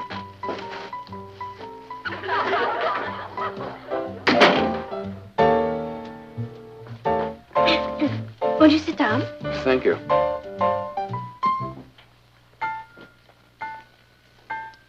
Well, we had quite a day yesterday, didn't we? Yes. I saw the story in the newspaper this morning. Did you? Well, it really wasn't very accurate, was it? Well, it didn't tell the whole truth. No, it didn't, did it? But we know the whole truth, don't we? Yep. It didn't mention that some parts of the lake were only a few feet deep. Why should they? Why should it? I'll bet you're a wonderful swimmer. Well, I was on the varsity swimming team. I knew it. But that doesn't help much when you've got a cramp. Does it? No, it doesn't, does it? Roger, when I fell into that lake... Fell in? That was one of the most beautiful dives I've ever seen. Well, it looks like I really saved your life, doesn't it? I can't tell you how grateful I am, Kathy. Roger.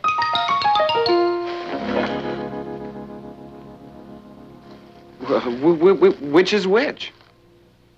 I'm Kathy. And I'm Patty, her cousin.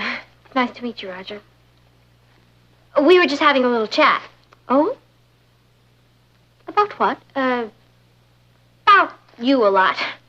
Patty almost convinced me you didn't save my life. Did she? Well, I guess you two have a lot to talk about. It was very nice to meet you, Roger. Goodbye. It's amazing. She's exactly like you. Yes. Hello, Momo, Papa. That's French. Our son, the linguist. Hey, that's a clean plate. Yeah, thanks.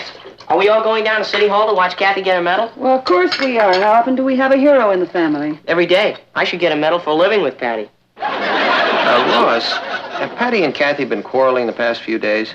Mm-mm. Oh, well, that's good. They don't talk to one another, but they haven't been quarreling. I'm going down to the post office to mail this letter. Can I get you anything? No, thank you, Kathy. We were just talking about your medal. Oh, I don't suppose there's any way I could refuse that without seeming ungrateful. Why would you want to refuse it? I just would. Because of Patty. She seems so upset about it, I'd really rather let the whole thing drop. We're not going to do anything of the kind. I think I'll have a little talk with Patty. I wish you wouldn't, Uncle Martin. She hates me enough already. Patty doesn't hate you. She's certainly been acting like it, Patty wants all the attention, and you're getting it. but I don't want it. Kathy, you are going to go down and pick up that medal. And if I know Patty, she's going to be pretty proud of you. To that piece of junk. It's tin. But when I get a medal, it's going to be solid gold.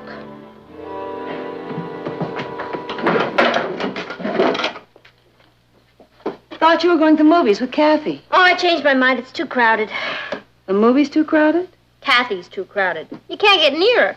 You think she was Joan of Arc the way everybody swarms all over her. Makes you feel proud, doesn't it? Yeah. There's enough reflected glory for all. If you like reflected glory. Personally, I'd like to go out and get my own. You know something? It's exactly what I'm going to do. See you later.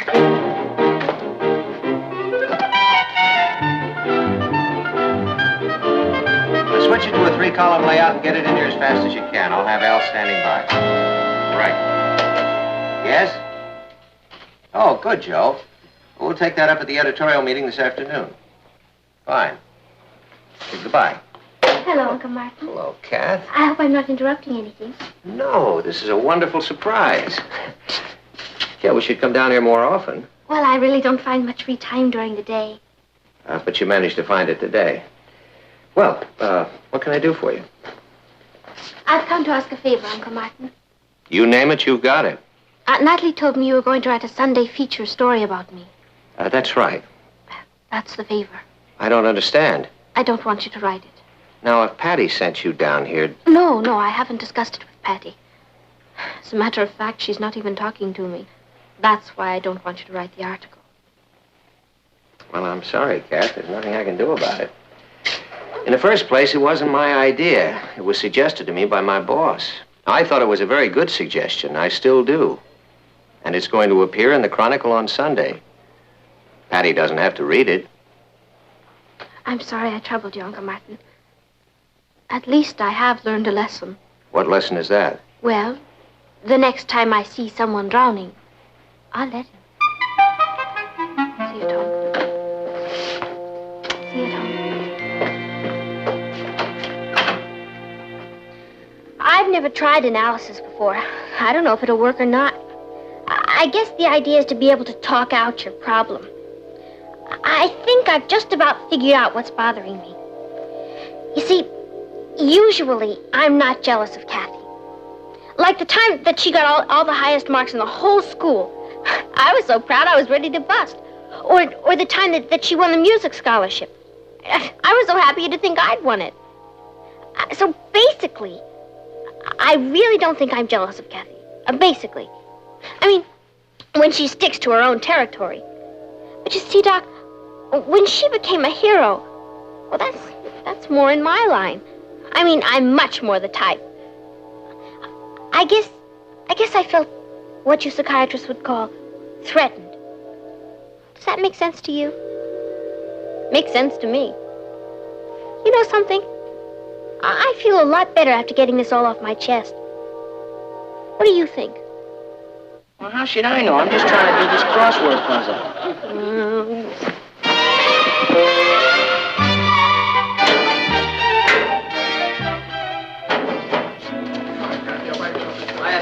You guys are wasting your time. Tell them, Kathy. Why don't we all have a soda together? Patty, won't you join us? Gee, I'd love to, Kath, but I'm afraid I have another engagement. You run along. All right, for sure.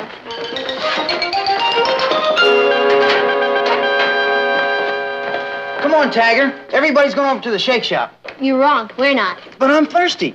Well, have a drink of water. What's gotten into you? Nothing, Rich. I'm just tired of hanging around with all the kids. Why don't we take a walk by the park lake? Again? We've walked by there every day, and it's not even on the way home. All right, nobody's forcing you to go with me. Look, just because you got some crazy idea in your head... Rich, I'll go alone. Why don't you go to the shake shop with Kathy? Maybe I'll just do that. Who needs him anyway? Hello, Patty. Hello, Miss Moore. Miss Moore?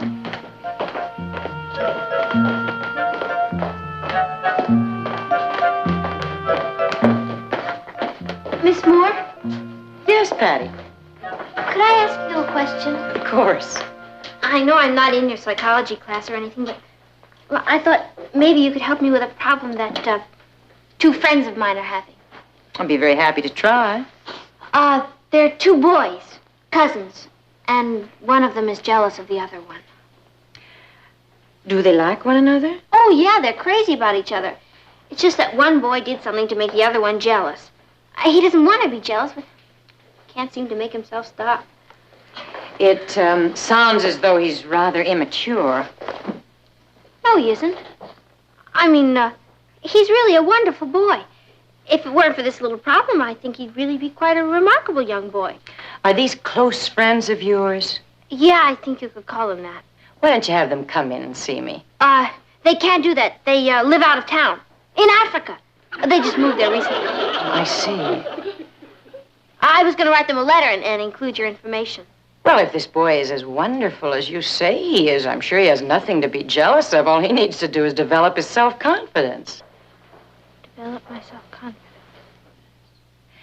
It's always a mistake, Patty, to compete with anybody else. The only person you should ever be in competition with is yourself. I don't understand. If you do the very best that you know how, you never have to worry about what anyone else is doing. Write that to your friend. I will. Thank you very much, Miss Moore.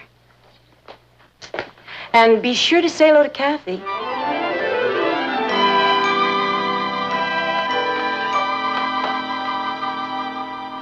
Kath, I brought something home for you.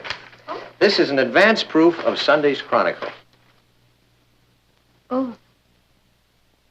It's lovely, Martin. You didn't say anything about me. Aren't you pleased?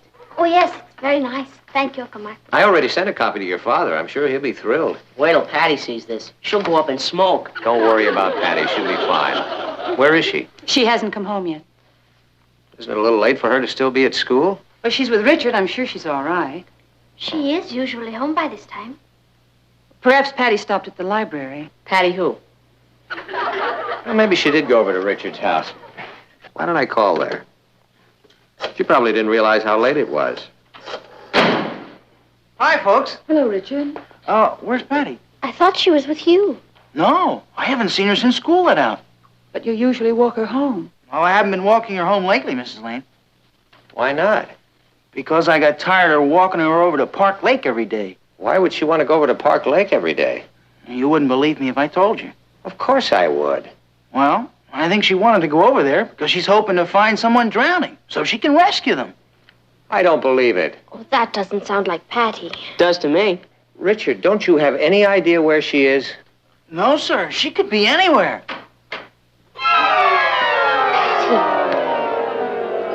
What happened?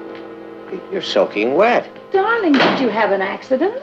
I want to go home. You did it. She saved a kid. She's a hero. Congratulations, Patty. That's wonderful. Now we can go into the hero business. I ought to call the newspapers right away. Imagine having two heroes in the family. What are you talking about? I pulled her out of the lake.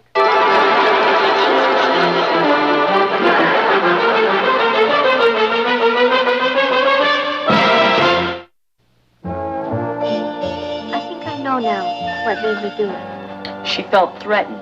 She what? It's a psychiatric expression we psychiatrists use. You see, all the time I thought I was jealous of Kathy, and I hated myself for it. That's why I kept going back to the lake. But you just wanted to get your share of attention. Well, that's what I thought. But that wasn't it at all, Papa.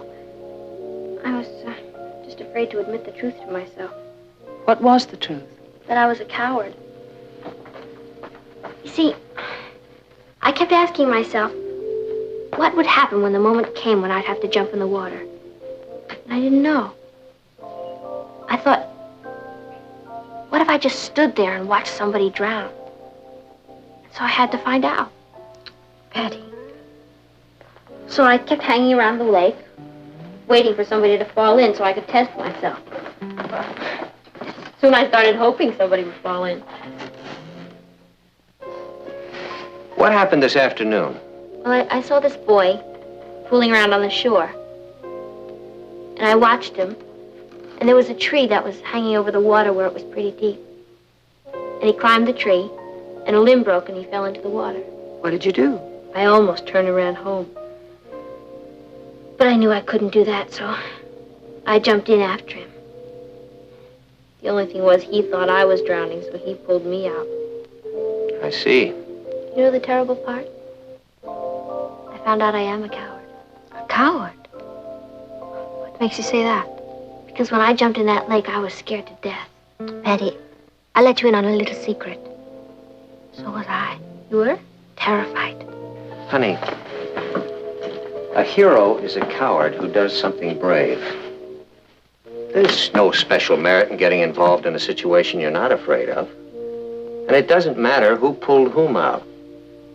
The only thing that matters is that you were willing to risk your life to save the life of that boy. Well, I guess we go back to City Hall again. Isn't it lovely having 2 heroes in the family? 3, remember? I have to live with her.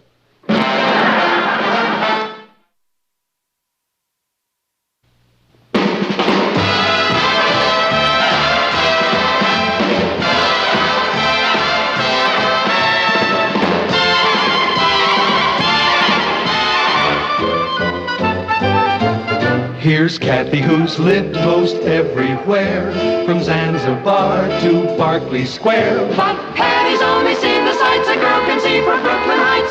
What a crazy pair, but they're cousins, identical cousins, and you'll find they laugh alike, They walk alike, at times they even talk alike. You can lose your mind when cousins are 2 of a... You go in there and show him how it's done. Well, I went in there. What was I? I was sensational. I really had him tied up in knots. Well, I'm sure you ought to talk to everyone, Patty. Why shouldn't she? She's got the biggest mouth. Sometime I'd like to debate whether or not he's human. Patty, did they tell you whether you're going to be on the debating team? No. But why would they pass up their golden opportunity? Hello, everybody. Hello, darling. Hi, Papa. You're home early. I know. I just couldn't stand it another minute down there at the office. Hard day? Well, it wasn't that it was so hard. It was just so noisy. That office is a madhouse. Phones ringing all the time, people talking a blue streak. That's the newspaper game for you. Hello, Richard. Boy, did I have a wild day today. You know that math teacher that everybody says is an ogre? Well, I've got a meeting out of the palm of my hand. I was torn between bluffing it through or throwing myself at his mercy, so I stayed after class and I said to him, look, Mr. It's for you. Hi, Tommy. No, I don't know who that was. I've never seen her before. How's things? Hey, you heard what happened in math class today. Would you like to hear what happened in history? Not particularly, Patty. Oh.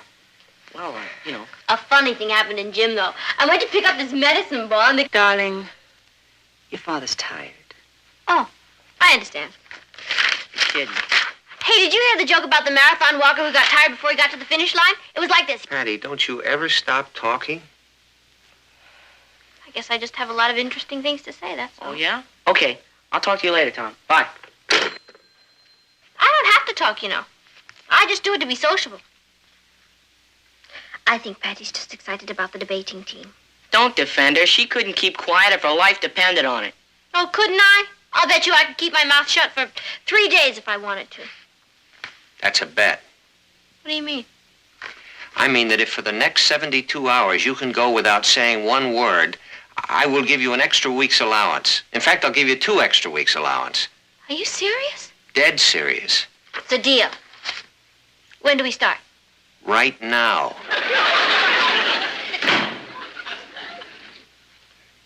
Hi, folks. Patty, have I got great news for you.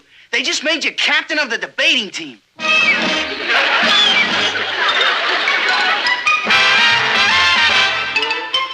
Meet Kathy, who's lived most everywhere, from Zanzibar to Berkeley Square. But Patty's only seen the sights a girl can see from Brooklyn Heights.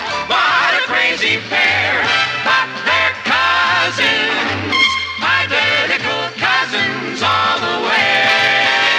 One pair of matching bookends, different as night and day. Where Kathy adores a minuet, the ballet russe, and crepe Suzette. Our Patty loves to rock and roll, a hot dog makes her lose control.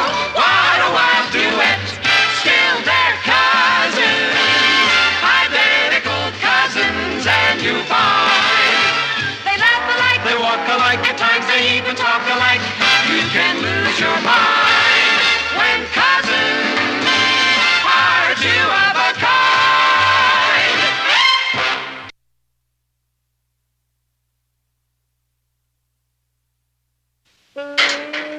Morning, Patty. Hey, do you remember I told you I'd let you know when the Glee Club practice began? It's tonight. Why don't I pick you up at 8 o'clock? 8:30? Has something the matter with your throat? Something wrong with your head? Well, I hope you feel better. See you later. I wish he'd stop hanging around you. Doesn't he know you're my girl? Well, if he doesn't, why don't you tell him? Yeah, I know. But you could talk yesterday and the day before that and the day before that. You know what I think? I think you're fickle. As a matter of fact, I think you're the most fickle girl I've ever gone with. And I have gone with hundreds. This little bet of yours is a good idea. Gives me a chance to get some things off my chest. You're a very spoiled girl, Patty. And ungrateful. I mean, if you have me, why would you want to look at anybody else? Yes, sir, this is a whole new side of you. I mean, we can really communicate. Well, I have to be running along. I really enjoyed our little chat. I asked you to come to the shake shop with Gloria and me, but I guess it wouldn't be any fun for you in your condition. Bye.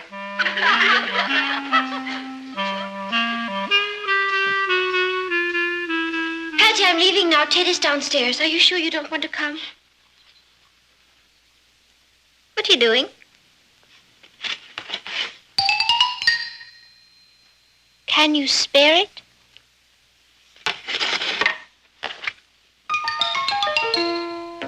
Don't you what? Patty, are you sure you're all right? I'm not so sure this bet was a good idea. You have 2 more days to go. I hate to leave you alone. Someone's coming? Who?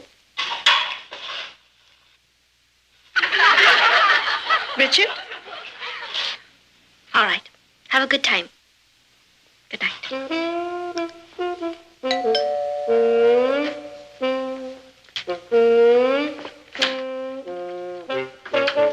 Good evening, Patty. I thought we'd continue our chat of this afternoon.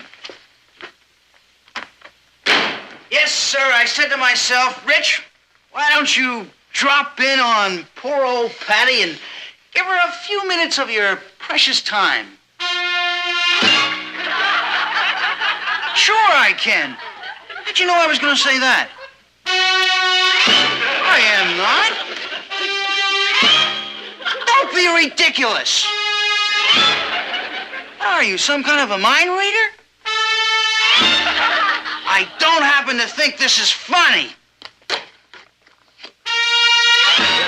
Boy, will I be glad when you get your voice back so I can tell you what I think of you. If there's anything I can't stand, it's a wise guy.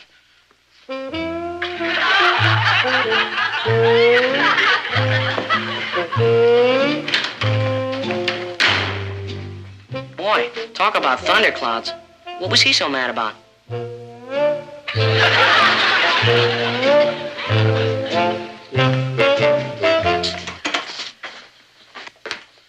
Here she comes, the girl with the golden voice. Did you bring any of those crazy cards with you? Good. After class, I'll take you over to the shake shop. I've been thinking up some things I want to tell you. All right, class. I'm going to hand back the essays that you turned in yesterday. And on the whole, I'm very proud of you. You did an excellent job. There was one essay in particular I think was especially good, and that was written by Patty Lane. Patty, will you come up here and read your essay to the class?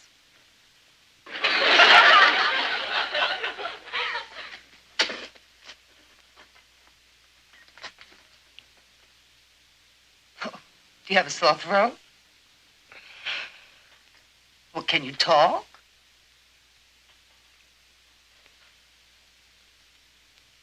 Well, come up here and read your essay. You mean you can talk, you just refuse to?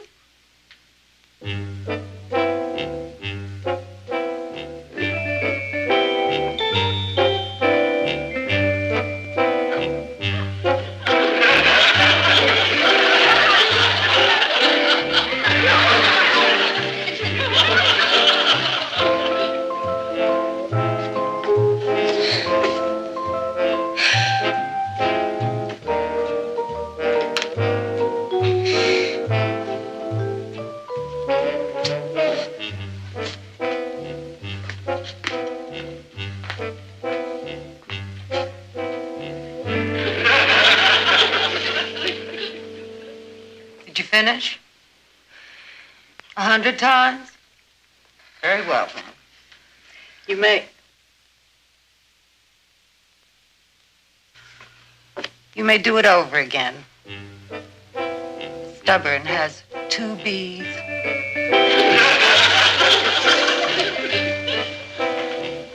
Oh, there you are. We thought you weren't coming. How long can it take to write I won't be stubborn 100 times?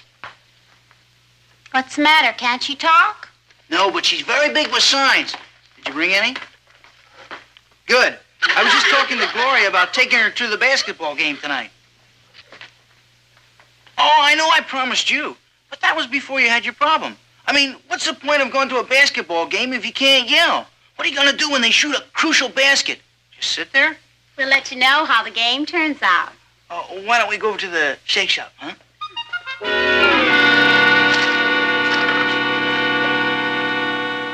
Patty can't stand not having the last word. No? Look.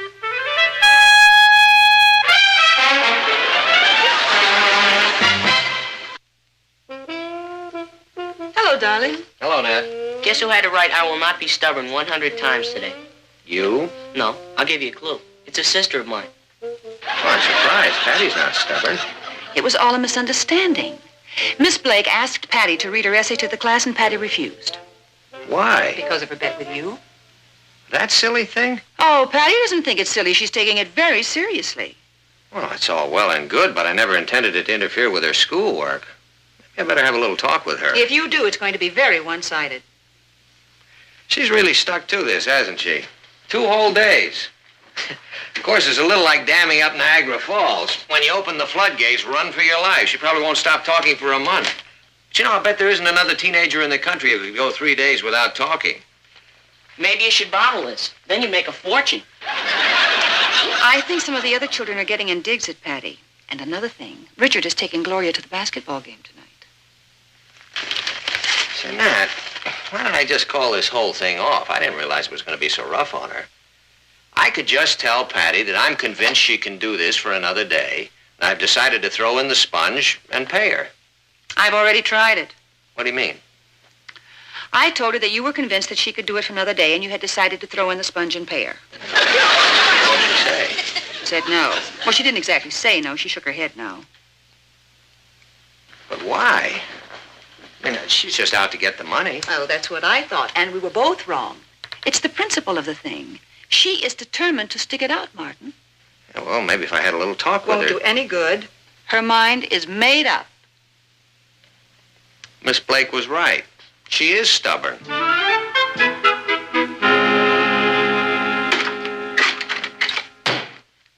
I know. Knock. Are you busy? Good. And there's a couple of things I want to say to you. I know you can't answer back, and I may never get this opportunity again. So, I just want to tell you that I think you're the greatest sister in the whole world. I tease you a lot, but I wouldn't trade you in for a new ham set with batteries.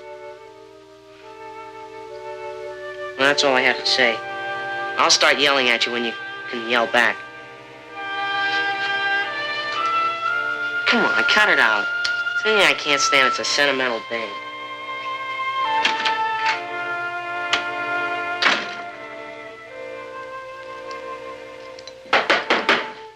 Oh, come on in, Richard.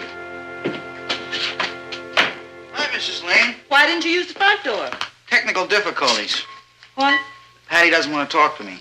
Oh, she doesn't want to talk to anyone. I know, but, I mean, she doesn't want to see me. Well, I can't blame her. I played a joke on her with Gloria, and she took it seriously. I see. I thought maybe you could give me some ideas. I don't know how much it would help, Richard. Patty can be pretty stubborn. Oh, are you telling me? She's got the temper of a wildcat. Why don't you just tell her you're sorry? I tried, but she won't listen. I even got Kathy to talk to her, but it's like trying to talk to a stone wall. You see, the thing is, Mrs. Lane, I have something very important to tell her. There's a kind of plot going on, and I think Patty should know about it. Well, that does sound serious, doesn't it? The trick is to get her to listen to me. Richard, I have an idea. Yeah? There's one form of communication that Patty has never been able to resist. Why don't you go home and call her on the telephone? Mrs. Lane, you're a genius.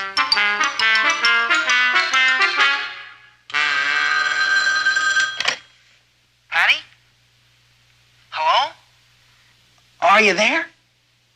Can you hear me? I have to talk to you.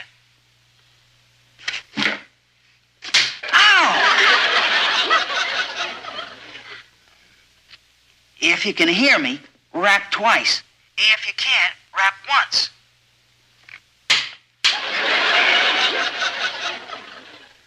You don't have to yell. It's very important, Patty. What do you say? Ah, come on. Can't you take a joke? You don't think Gloria means anything to me, do you? Well, you're wrong. That's why I have to see you. I'll come over in a half hour, okay?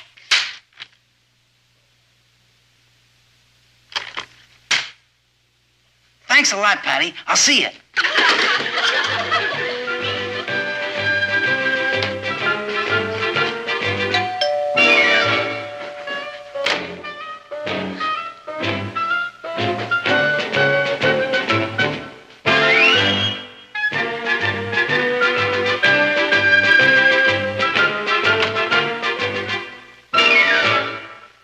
I hate to bother you, Patty, but this is important. I was only joking. I told you I'm sorry. I admit I was wrong. I'm crazy about you. Patty, are you all right? Kiss me once for no and twice for yes. Oh, that's better. Can you talk now? Oh, well, when will you be able to talk? I'm not asking for me. I'm asking because I think you're in trouble. You know, Gloria tried out for the debating team, too.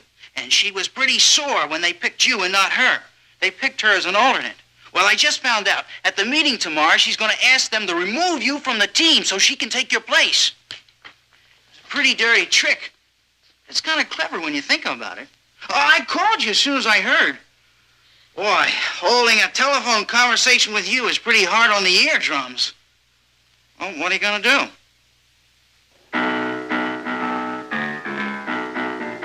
You can't do that. Patty, what time is this bed up tomorrow?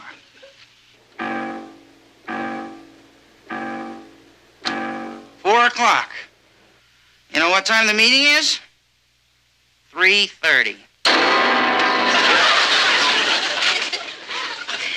That is the meanest trick I've ever heard of. There must be something you can do, Patty.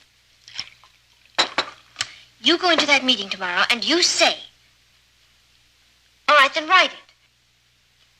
No, I suppose you're right. If Gloria's out to get you and you can't talk, you don't stand much of a chance. Patty, why don't you forget about the bet? Actually, it's only a half-hour's difference. Your father wouldn't mind. Isn't it important to you to be on the debating team? You're not going to let Gloria get away with this. Are you?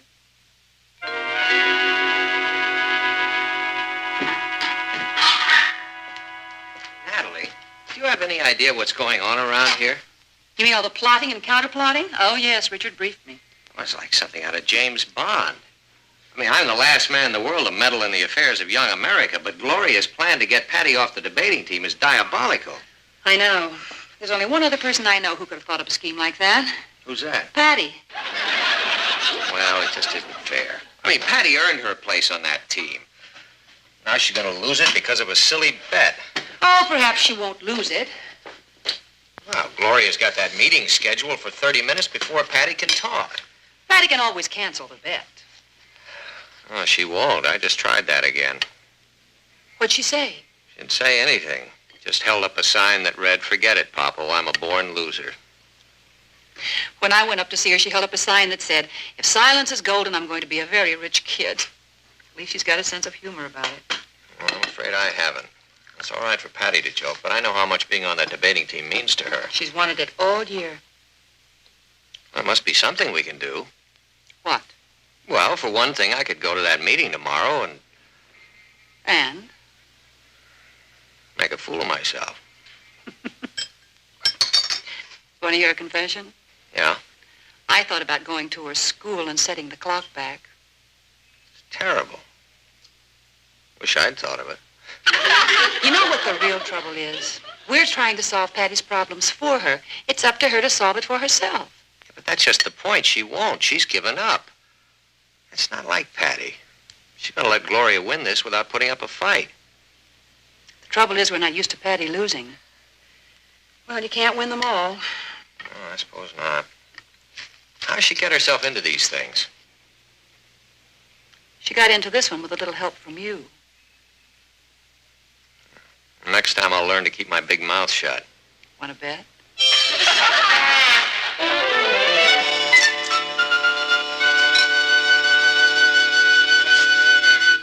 Why don't we get started?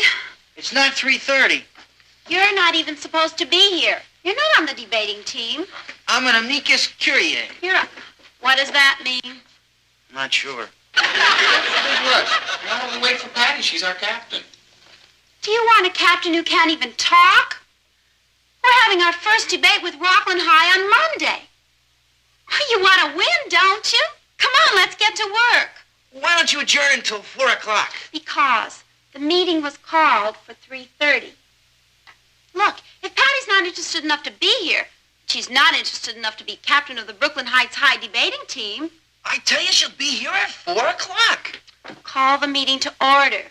Goodbye, Richard. You wouldn't do this to Patty, would you?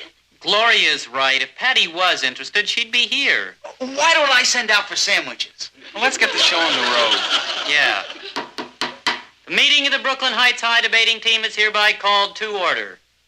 I move that since Miss Patty Lane is absent from this meeting, she be removed from the debating team. Is there a second to the motion? I second it. A motion has been made and seconded. All in favor, say aye. All in favor of what? What's up, Drew?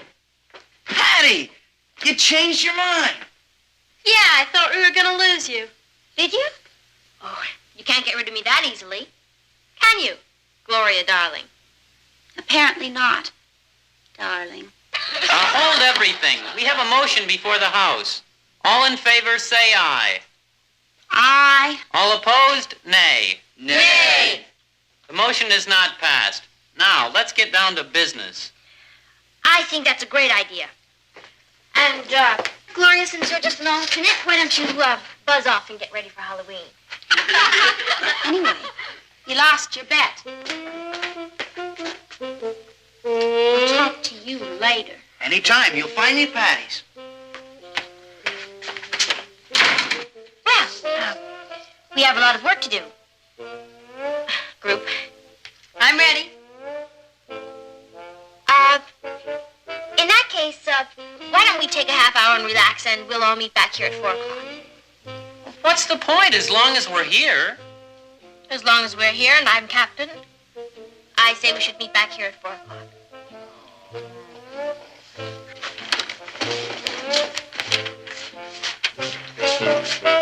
Boy, I didn't think you were going to get here on time. Neither did I. You decided this was more important than the bet, huh? Yeah. Well, who wants to win a silly old bet? Well, that's funny. I thought it meant something to you. Who? Me? Nah. I guess you're glad I got rid of Gloria. Once for no and twice for yes. Once for no and...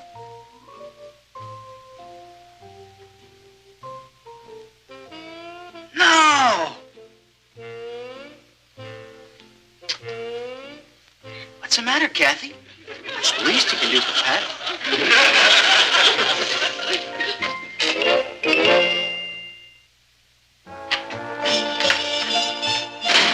Hello, Nat. Hello, darling. Well, tonight's the big night. Patty talks. Martin, you're going to I'll be bet so- I was right about Niagara Falls, wasn't I? Well, if I'm not mistaken, she started bending your ear at 4 o'clock on the dot, and she hasn't stopped talking since. She is at home, isn't Oh, she? yes, darling, she is at home. There she is, the chatterbox of Brooklyn Heights. Honey, I'm really proud of you. You did it. Are you glad it's over? Did you have a good day? Oh, I owe you some money, don't I? You can talk now, you know. You won the bet.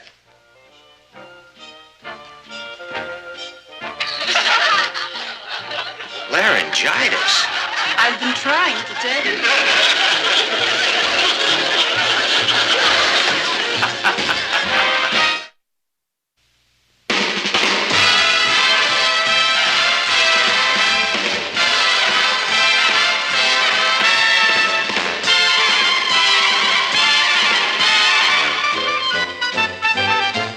Here's Kathy, who's lived most everywhere, from Zanzibar to Berkeley Square. But Patty's only seen the sights a girl can see from Brooklyn Heights.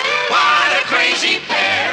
But they're cousins, identical cousins, and you'll find they laugh alike, they walk alike, at times they even talk alike. You can lose your mind when cousins are two. It's gonna rain tonight. Sally, they have typhoons in Hawaii, but did they stop living? Yeah, well, okay, thanks for letting me know anyway. Bye. How do you like that? Sally's calling off the luau because of the weather. I heard the predictions for rain. That means I'll have to sit around here all night. What's wrong with spending a quiet evening at home for a change? I remember when I was a girl. Mom, please, not again with the covered wagon days. Well, we used to have some pretty good times on a rainy Friday night. Fire in the fireplace, popping corn, roasting marshmallows. Scraping buffalo hides. Hey, maybe Rich would like to take me to a movie tonight. I'll give him a jingle. Patty, you can't call him and ask him to take you. Mom, I'm not going to ask him. Richard may not be the greatest boyfriend in the world, but he has one redeeming feature. He can be conned. When you're through blackmailing, come help me with dinner. Okay. I think we'll have the rest of that corned beef tonight. Hi, Rich. Patty. I've been noticing lately you're getting very nervous. I think you should do something to relax. You know, like see a movie or read a good book. You what? You want to take me to a movie tonight? Richard, I can always count on you to come up with a great idea. 7:30. Check. Bye.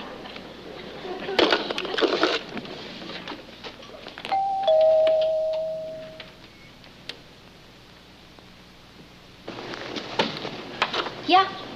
Pardon me, miss, but my car conked out on me, and I was wondering if I could maybe use your phone.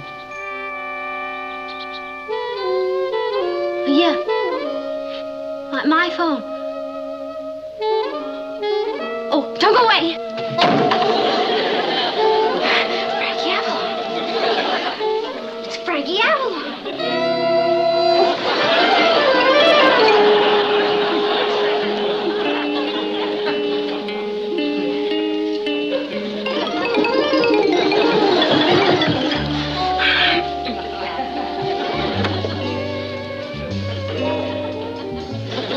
Won't you come in? Thank you.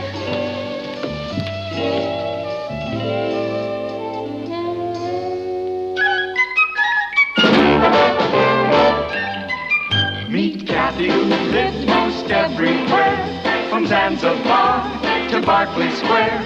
But Patty's only seen the sights a girl can see from Brooklyn Heights. What a crazy pair! But they're cousins, identical cousins all the way. One pair of matching bookends, different as night and day. Where Kathy adores a minuet. The ballet russe and crepe Suzette. Our Patty loves her rock and roll, the hot dog makes her lose control.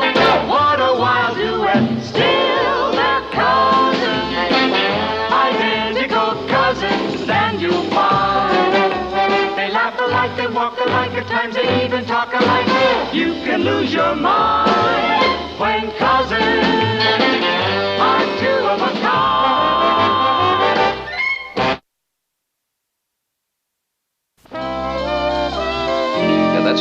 Frankie Avalon. Right. Well, look, I'm scheduled on your 6:20 jet to Los Angeles. But I may not make it, so how soon can you put me on another plane? Who is at the door, Patty? No planes at all? Well, how come? Fogged in.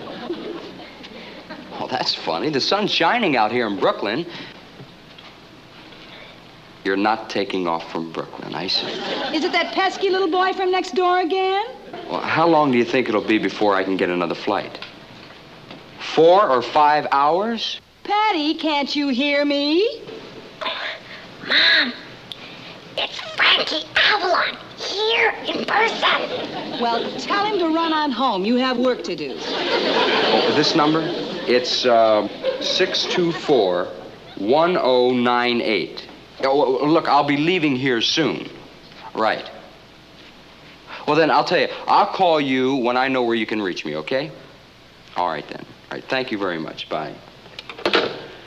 Oh, brother, how do you like this mess? I love it. I mean, that's too bad. Patty, didn't I ask you to come out and help me?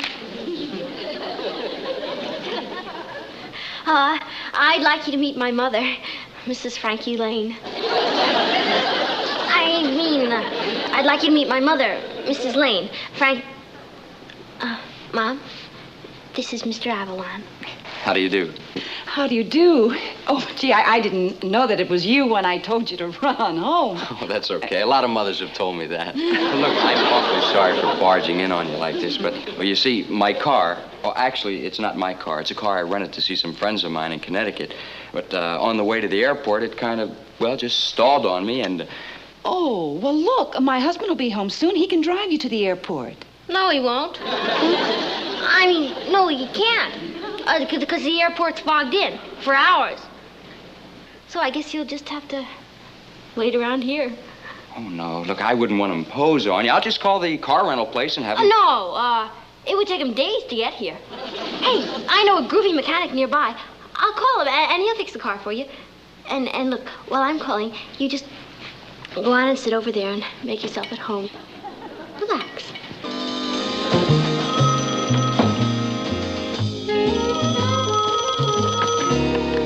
Hello? Richard? Hi. Would you be a doll and come over and do a tiny little favor for me? I want you to fix a car for a friend of the family. Gee, Patty, I just got out of my work clothes and started to clean up for our date. What do you mean, forget our date? Richard, stop being difficult and just come over. But don't hurry.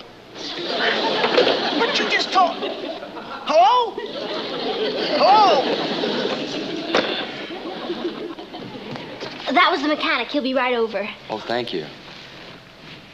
Mother, don't you think Mr. Avalon would like some tea? Oh, good idea, Patty. Run and put the kettle on. Me? Mother, you know how terrible I am in the kitchen. I burn everything. Oh, all right. We certainly wouldn't want any burned tea.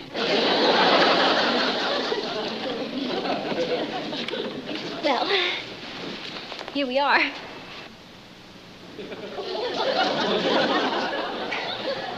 Look, Patty, I know you must have 1,000 things to do, so just... Oh, no. As a matter of fact, I just happen to have a free evening. And, you know, there's nothing I like better than a quiet, rainy evening at home, don't you?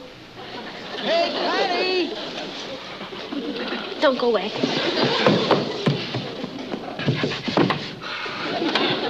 Hi, Patty. Oh, can I come in? Whoever heard of fixing a car in the house? How did you get here so fast? I hurried over to find out why you didn't want me to hurry. Exactly who does this car belong to? A rental company. Well, then why don't they fix it? Richard, you're never going to get anywhere asking a lot of useless questions. Oh, boy, it sure looks fouled up in there. Yeah, well, first you gotta... Wait a minute. Here it is. It's a loose distributor wire. I can fix that in a minute. Oh, no, you can't. It's got to be more serious than that. Why did the wire jiggle loose? Because what it jiggled loose from is defective, right? Right. Wrong. Well, just take it out and take it home and fix it. And don't hurry. Just take all the time you need. Oh, wait a minute. What about our date? I'll be looking forward to it.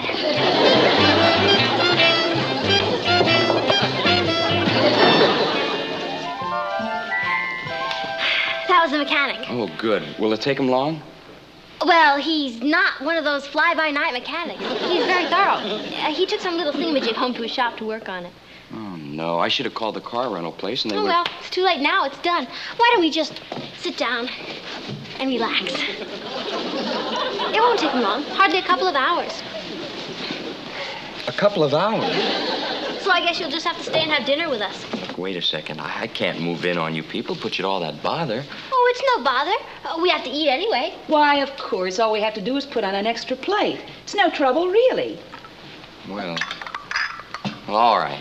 But only on one condition. Promise you don't go to any extra fuss for me, huh? Oh, I don't have to promise that. You're just going to have to take pot luck. Oh, I hope you like corned beef. Wonderful. Love it. Mother, I think I'll help you get dinner.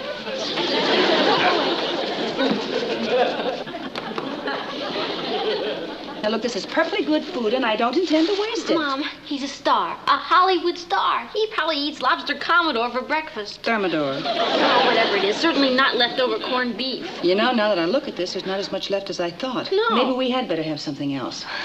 Now you walk it in space. I'll call the butcher and see what he's got that's nice. And expensive. Well, get some caviar, too.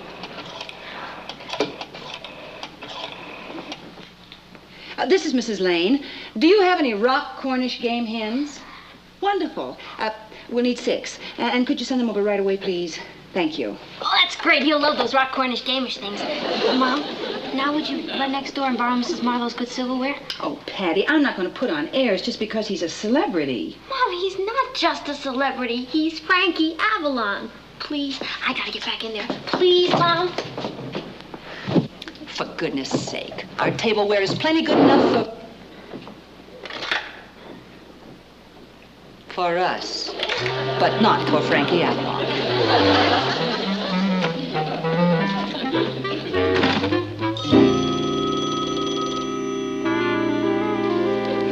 Your phone's ringing. It's nothing important. It might be the airport calling. Oh, I'll get it. Don't go away. Yes. Hi, Patty. This is Roz. Listen, Gloria's having some of the luau kids over to her house tonight, and you're invited, so bring Richard. And I want to borrow back my orange pants, so I'll drop by and... What do you mean, no? But I want to wear them tonight. Okay, so I'll put them on the porch for you. Right?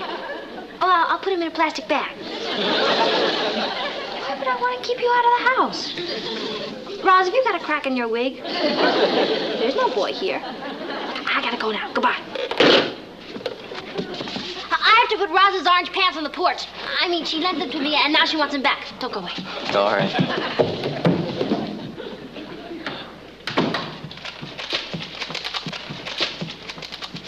Man, you sure took care of Roz's pants in a hurry. I didn't know anyone was here. Frankie Avalon.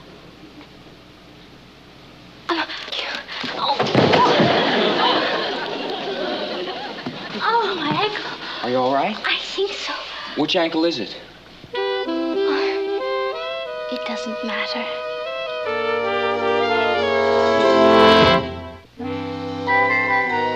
Easy now. Do you think you could stand on it? I'm not sure, but I don't think you should let go of me. Well. Oh. What?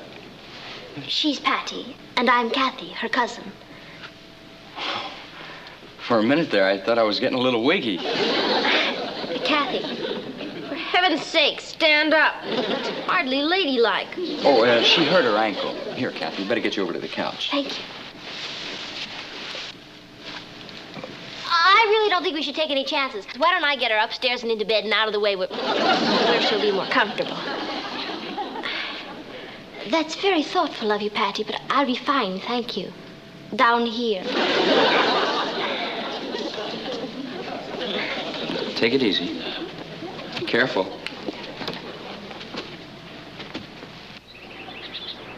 Boy, that guy. If it wasn't his ball.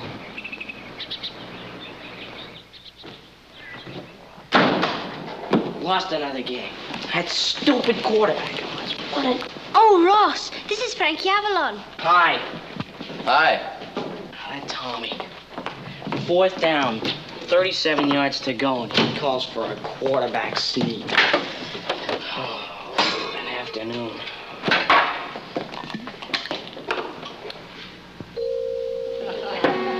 Frankie Avalon.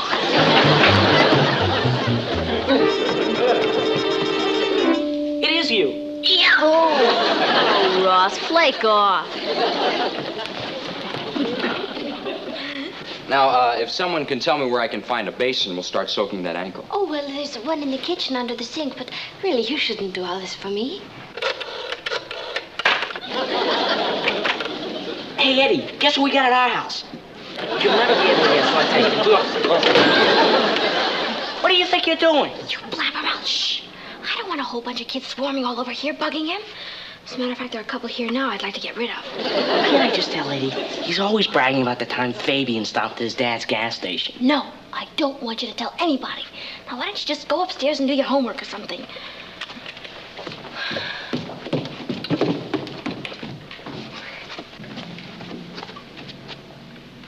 Where'd he go? He's in the kitchen. Imagine. Frankie Avalon taking care of me. Yeah.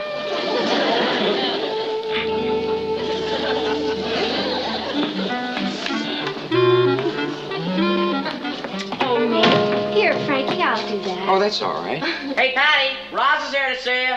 Roz! Oh, no. Don't go away. Hi, Roz. Hi, you said you'd leave my orange pants on the porch, but I didn't see them there. Oh, well, they're right in here. Come on, I'll get them. Let me get a glass of water. No. The water's been turned off. You know what this kind of weather does to the pipes. Come on, they're right in here.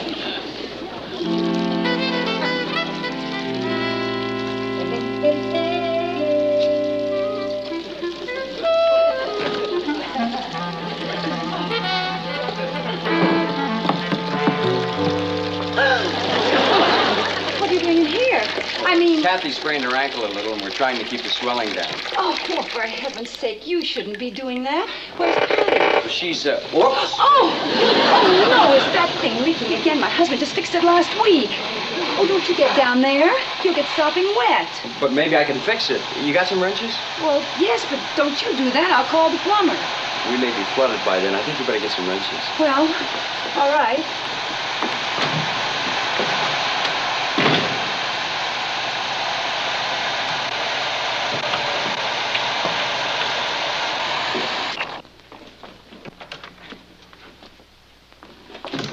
Oh, good. You fixed it. No, not really. I just shut the water off. Oh. You see, the problem is in this valve here. It, isn't really much, but I think I can take care of it. Oh, that little tiny leak? Well- Oh, for goodness sake, I'll call the plumber. You don't have to bother no, with no, that. really. We can just keep a bucket under there. No, I've got the wrenches. Kind of. Oh, see, that's ridiculous. No, I'm pretty good at this sort of stuff. I'll take care of it. Oh, hello, dear.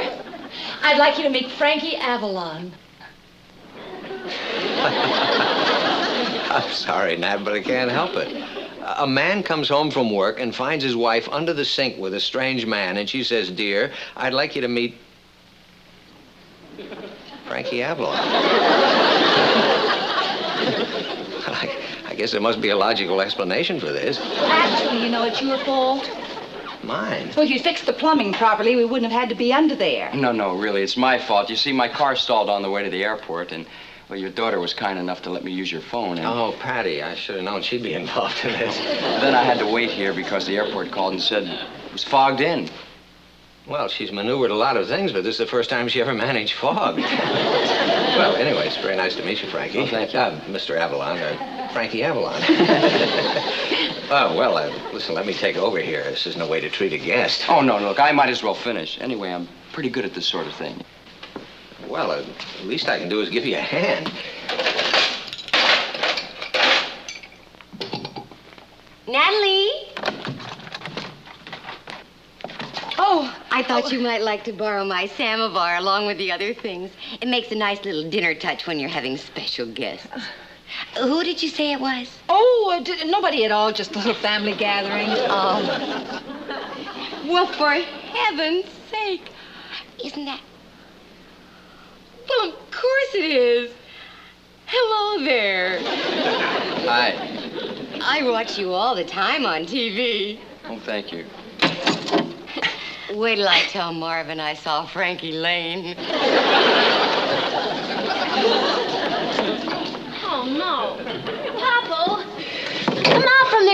hurt yourself. Oh, don't be ridiculous, Patty. I know how to handle tools.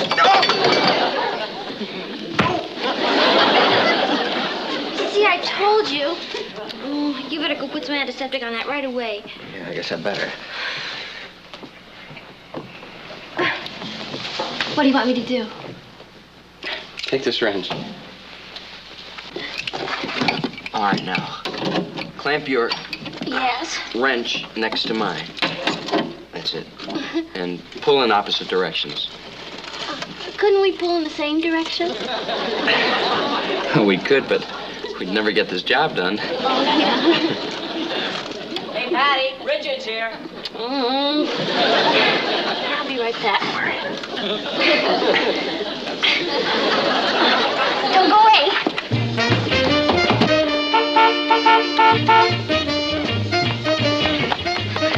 What do you think you're doing? I did what you told me to do. I took the distributor out, I checked it, I put it back in, and everything runs fine. So you can tell your friend he can go home now. Can I come in and wash up? No. Why not? Because my father's fixing the water. It's out of condition. Oh, what are you talking about? Richard, will you stop arguing and go home and wash up? You're a mess.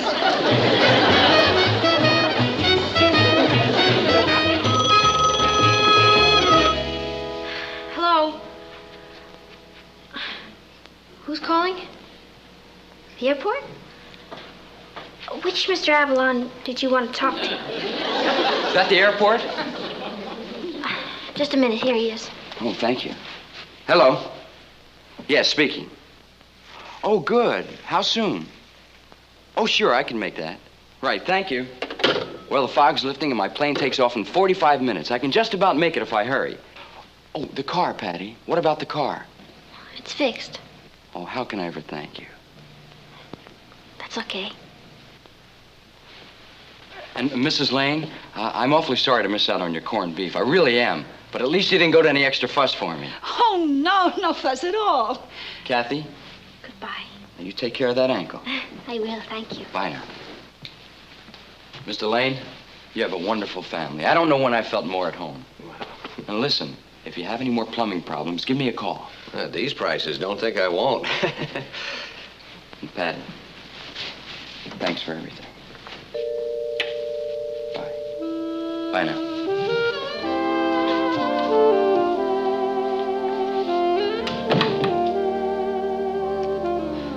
Well, if anybody's still interested in Cornish game hens by silver candlelight, you better go wash.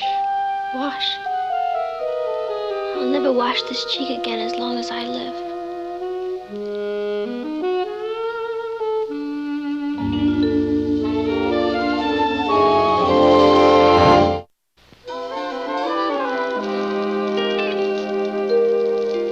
Well, come on, Patty. What are we gonna do? Are we going to the movies or to Monica's?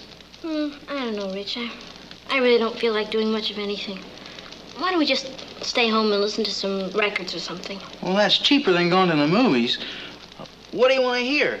The Stones, the Animals, the Beasts. Rich, how about something more like,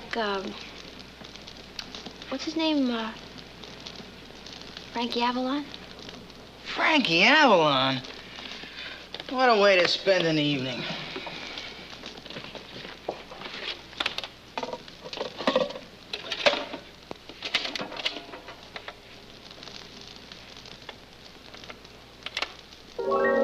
These are the good times while we are young, no chance untaken, no song unsung. These are the good times. Life goes your way, loving each moment of each new day. While the meadows are green, free as the wind are we, sharing a dream, living our destiny. These are the good times, long as you care, and all of the good times we'll always share.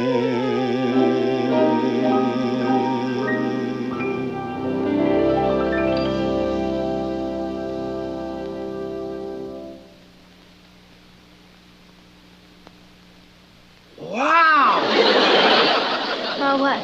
You never kissed me like that before.